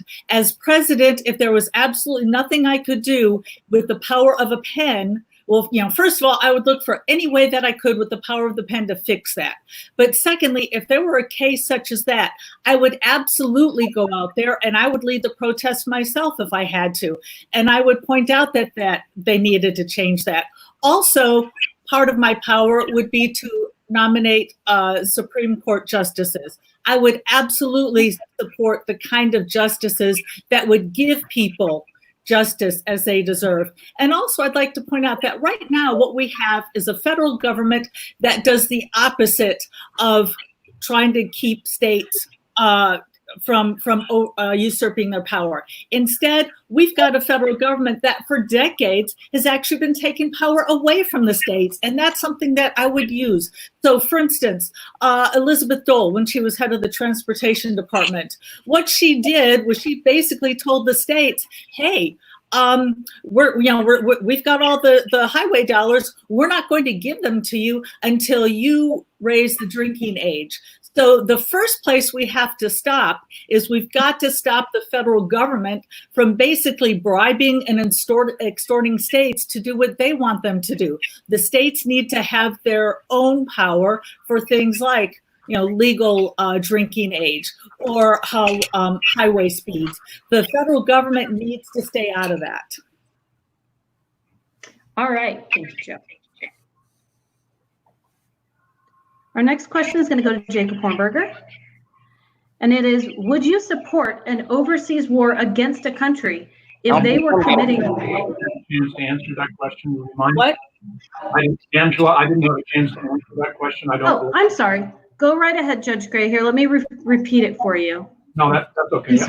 I will ratify a lot of what Jacob Hornberger said, John Mons, and my fellow candidates. It's a separation of powers. The president does not necessarily have the ability to go in and say, no, this is a stupid law. You can't close down such and such a hardware store. They're very stupid laws. We need to be consumer driven. The president can use bully pulpit to say, wait a minute, this is really nuts. Rethink this. And I could also say that even in my last debate, I said, there comes a time when I, as a judge even, should say protest and even defy, because these are unconstitutional acts. By the way, look at me. It's almost time for me to get another illegal haircut. By your actions, these are things that you do. And this disruption of our civil liberties, of our freedoms, of our liberties by this so-called pandemic is just unconscionable. President can use bully pulpits and call out these things. The governor of Michigan saying you can use a kayak and a canoe, but not a motorboat. I mean, I take a bully pulpit and laugh at that. And laugh at these other things too. That would be assistance, but you need to show the leadership. Like Joe said, of course, if you really have government action precluding equal education, that's something that the federal law should step in on. Great, and I want to remind candidates, if you can, to try to remember to mute and unmute your mics. Okay, so our next question is going to go to Jacob Hornberger.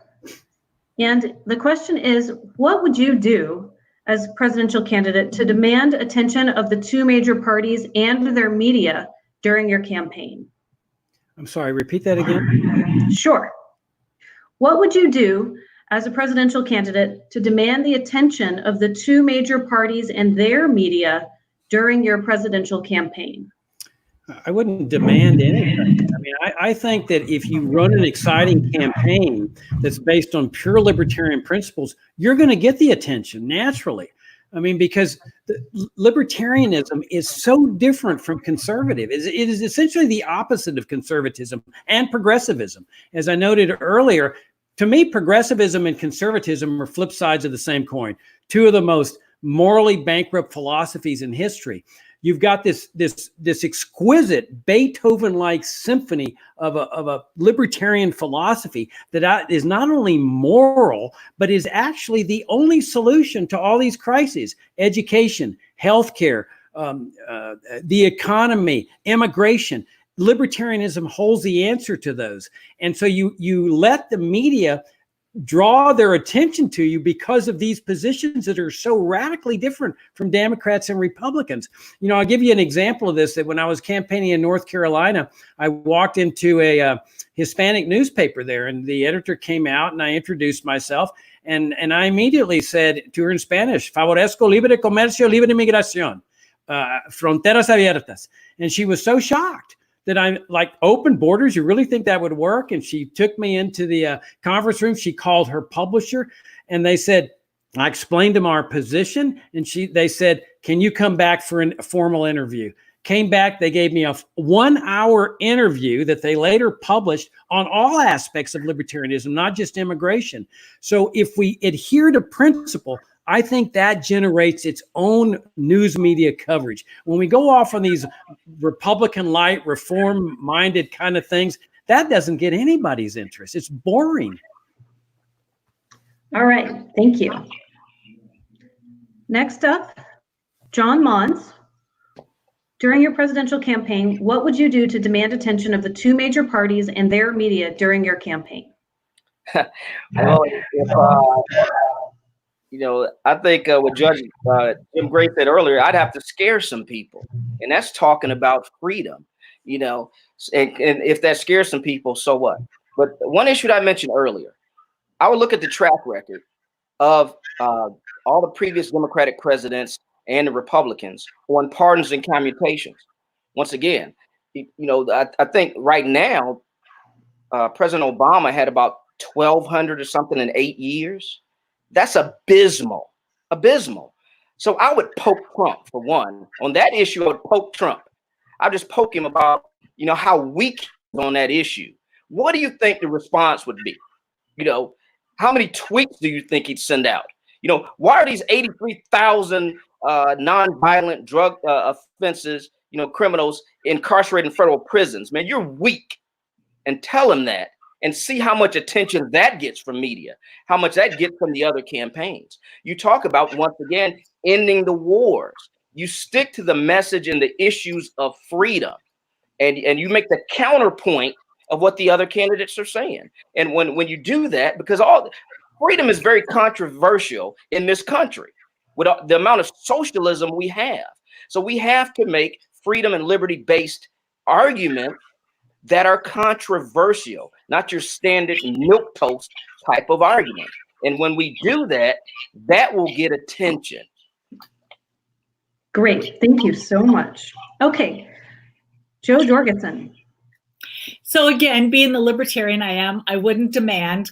However, what I would do, a couple of things. First of all, I would talk about the issues that Americans are interested in and that they want to hear about, as opposed to something that I'm interested in or kind of a pet libertarian issue.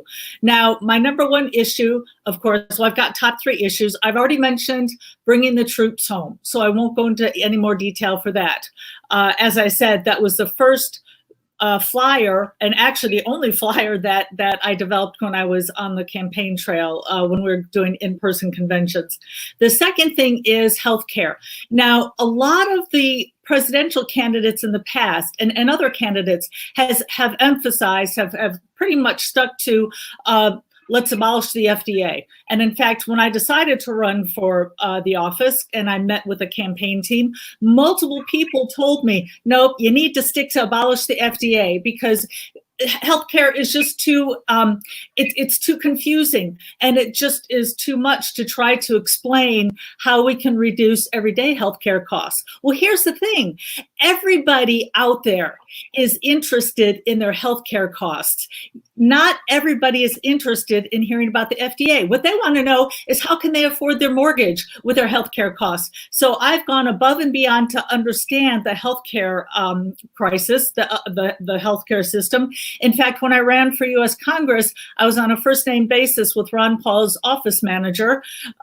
We had many conversations, and he was helping me with a lot of Ron Paul's materials, including a video he had. Also, I would like to mention, I don't have time to tell you about my third issue, but I would like to mention, although I'm not running an identity politics campaign, I think being a woman against 2 older, rich white males with sexual assault allegations, I think I would garner attention just from that. Thank you, Joe. Okay, let's pop up to Judge Jim Gray. What would you do to demand attention of the two major parties and their media during your presidential campaign? Well, in the first place, I told you that you can't demand anything. In fact, if you start whining, saying, what about me, you'll just demean the whole thing.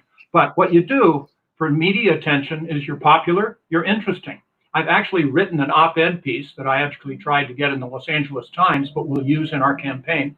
It's called An Open Letter to the ACLU, to MALDEF, and the NAACP, saying, look, we have too many schools failing our children around the country, mostly, regretfully, in the lower economic areas, which frequently is Hispanics and African Americans. Those are potentially, seemingly, your constituents. Why are you not leading the charge to get equality in education for your constituents? That would get attention, as well it should. We can do this. You start locally. Like we said, we'll start in 5 smaller states, and then we will expand because we will get attention. It will have coattails. Pretty soon, the Dallas Times and the New York Times are all going to be following us, but you can't demand it. What you do is you start locally, you make that dent, you be right on the issues, which we are, and then you get that attention. That's where you go. It will grow. Thank you, Judge. Let's pop over to Vermin Supreme. Vermin, do you need me to repeat the question? I believe I have the gist of the question. Thank you. I believe that a Vermin Supreme candidacy is indeed a shovel-ready media attracting machine. If you simply Google trend myself and Justin Amash, for example, I think you'll see that I hold my own all in all. And I believe that there's an amazing amount of synergy between myself and the Libertarian Party to be had. I believe that we can leverage my character and notoriety to create a very viral experience in America. I've spent 30 years developing relationships with media. I've treated the national media member workers as a very important audience, target audience, and have maintained relations with many. And so the Libertarian Party is being given a choice of 2 very different time streams, I believe. And I think the question comes down to, will it consist of the most amazing, outrageous, over-the-top, educational, informational, entertaining, dare I say, legendary campaign this country has ever seen? Or it could be something, a little more mellow, and that's cool too. I'm totally down with that. But I believe that I am very well equipped to harness the awesome power of social media and using my understanding of media manipulation and strategic stunting, if you will, in order to attract that attention. And then it's, of course, a pivot. And I've been promoting the LP platform full tilt all along and would continue to do so. It's all on the pivot. Bring them in with the sizzle and then present them the ideas that are indeed so good that you'll want seconds. Great. Thank you, Vermin. Okay, Jacob Hornberger, take it away. Oh, and make sure you unmute yourself. Would you like me to repeat the question? Yeah, please. Okay. During your presidential campaign, what would you do to demand attention of the two major parties and their media during your campaign? I already answered that. That was the first one. You're the first one. We're all done. Exciting times. All right. Well, we're on to our last question right now. We're going to try to make our time a little bit shorter. So we're going to do 1 minute and 30 seconds on our last audience question. Thank you, everyone. I'm sorry I wasn't able to ask every single question. So our last question, we're going to start with John Mons, and it's, would you support an overseas war against a country if they were committing genocide within their own borders if they have not yet provoked us? Let me unmute myself. No, I would not support an overseas war with another country, even if they're committing genocide. But, we have to, look at, once again, using diplomacy. It depends on what our interaction with that country was. Maybe if we'd have some other options to address it. So, I was in, what's the best way to do this?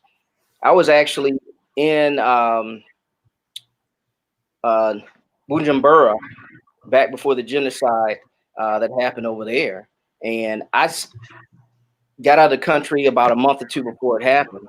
And I don't see a role for the U.S. government to be policing the world. Yes, we have horrible actors, but that just isn't our role.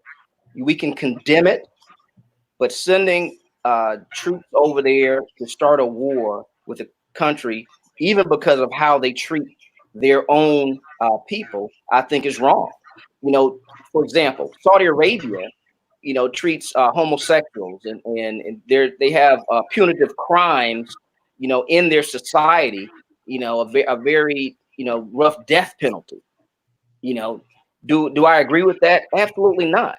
Do I think I should, as president, send troops over there? Absolutely not. I would not do that at all. Okay, great. Thank you, John. We're going to switch over to Joe next. Joe, the question was, would you support an overseas war against a country if they were committing genocide within their own borders if they have not yet provoked us? As president, no, I would not. I would not send U.S. troops over there.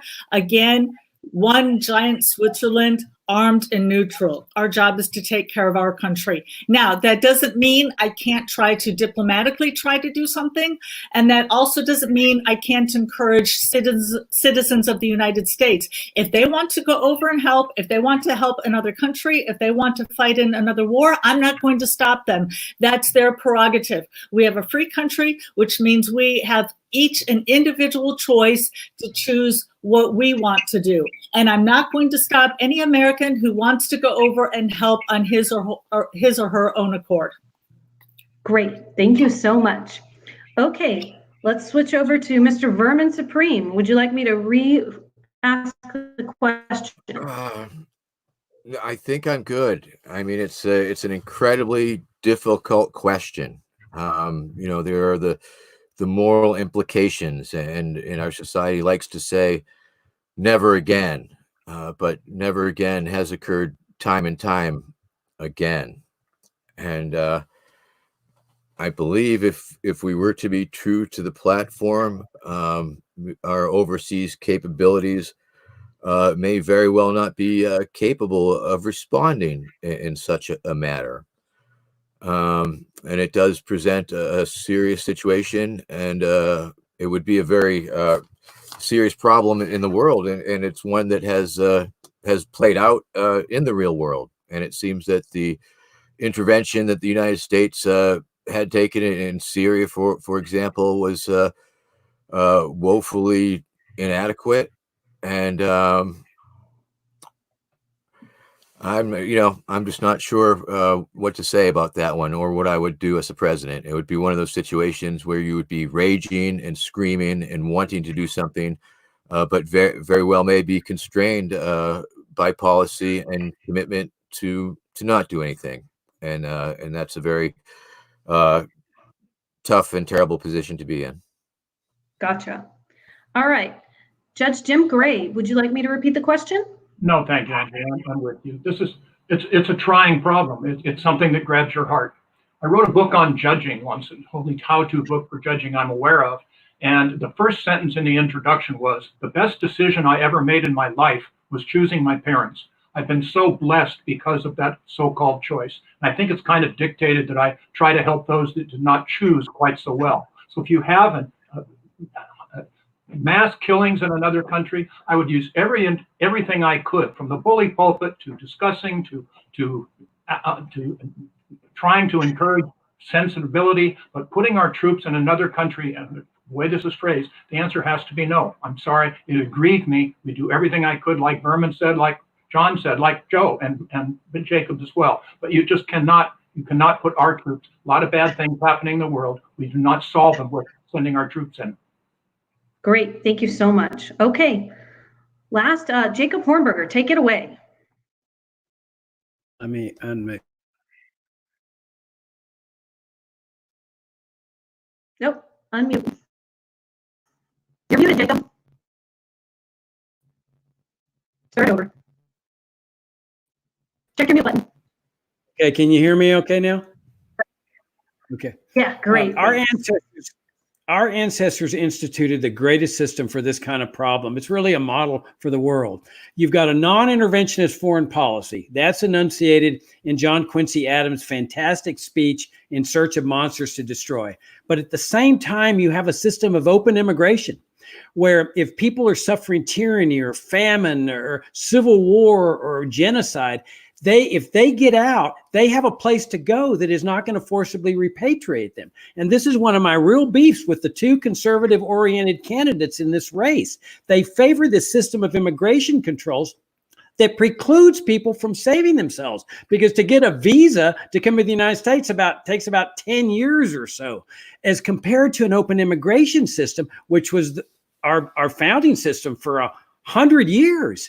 That when there were people starving to death in Ireland or suffering tyranny in other countries, they knew there was one country they could come to, no questions asked, where they could come and not be forcibly repatriated.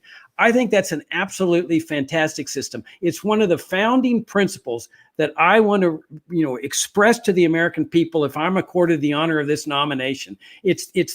It's humane, it's moral, and it's practical, because we know it lasted for more than 100 years.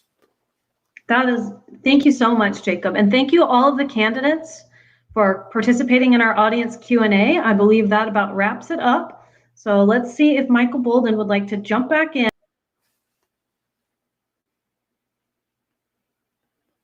Here we go. I just want to wrap it up. First of all, I want to thank everybody for joining us, all the people asking questions. There's been some really fun commentary in the live chat. I hope all the candidates look through there, because you'll see a lot of additional interesting questions. I want to mention to everyone watching, if you support what the Mises Caucus is doing, go to takehumanaction.com. I believe, if I've got the URL correct, but Michael Heiss will hopefully tell me in the chat if I got that wrong. And to close it out, just so we don't go too long over time, I want to give each of you an opportunity to have a 1-minute closing statement. And let's start with Judge Jim Gray.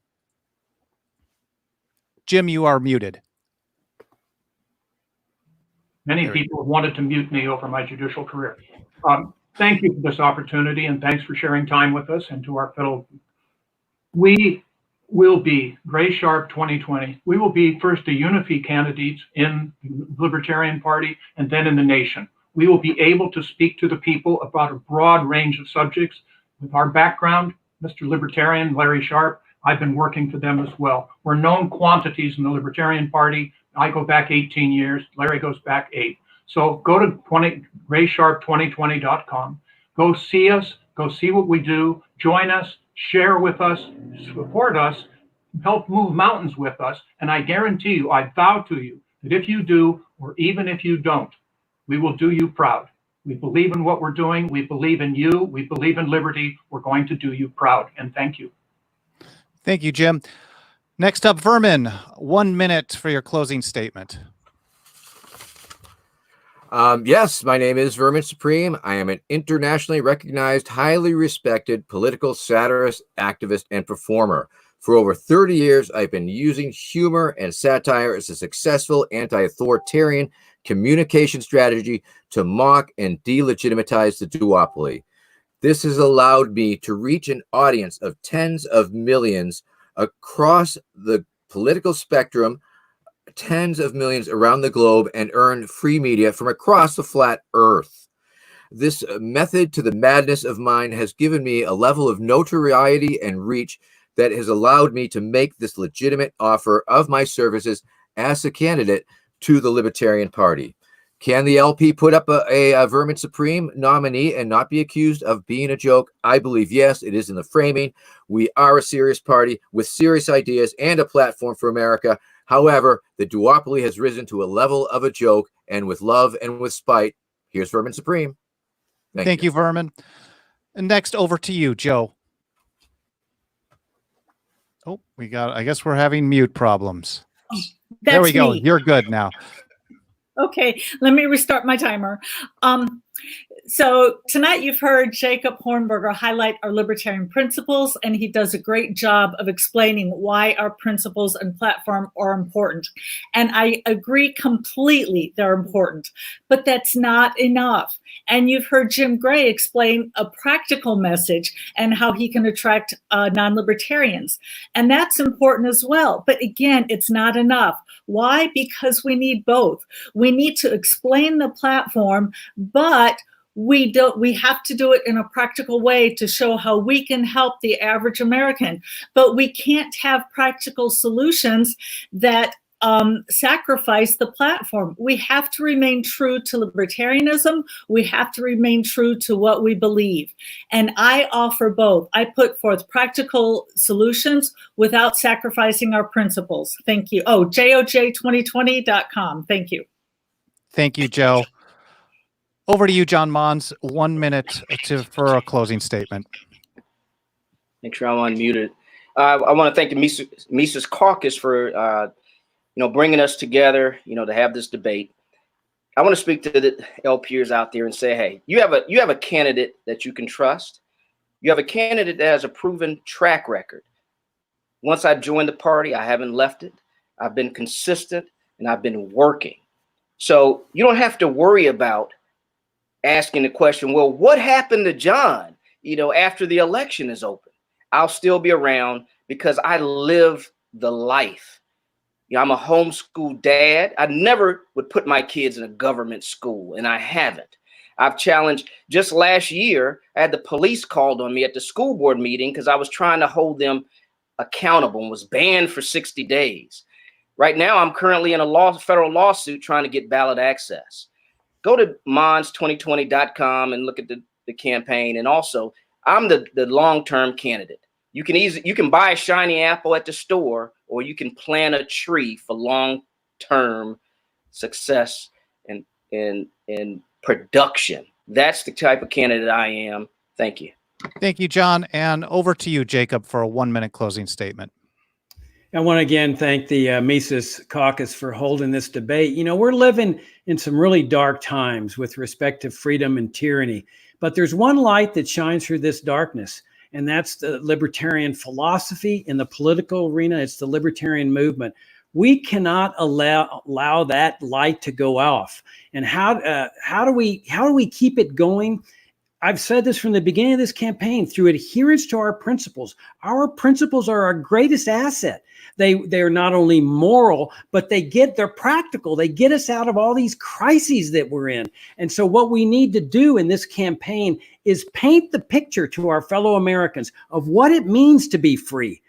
No income tax, keep what you earn, voluntary charity, no national security state. I'm obviously the only candidate that does that. A restoration of a limited government republic. Then we're leading America out of this morass, and we're keeping the light shining through this darkness. Thank you, Jacob. Thank you to all the candidates. Again, my name is Michael Bolden. If you want to follow my work, that's over at 10thamendmentcenter.com, all spelled out. And of course, takehumanaction.com is where you can support the Mises Caucus and find more information about the great work that the caucus has been doing. Thank you all for joining us. Please share the link to whatever platform you may be watching or listening on, so people who didn't get the debate and discussion live can see it later. That's YouTube, Facebook, Periscope, and elsewhere. And have a great night.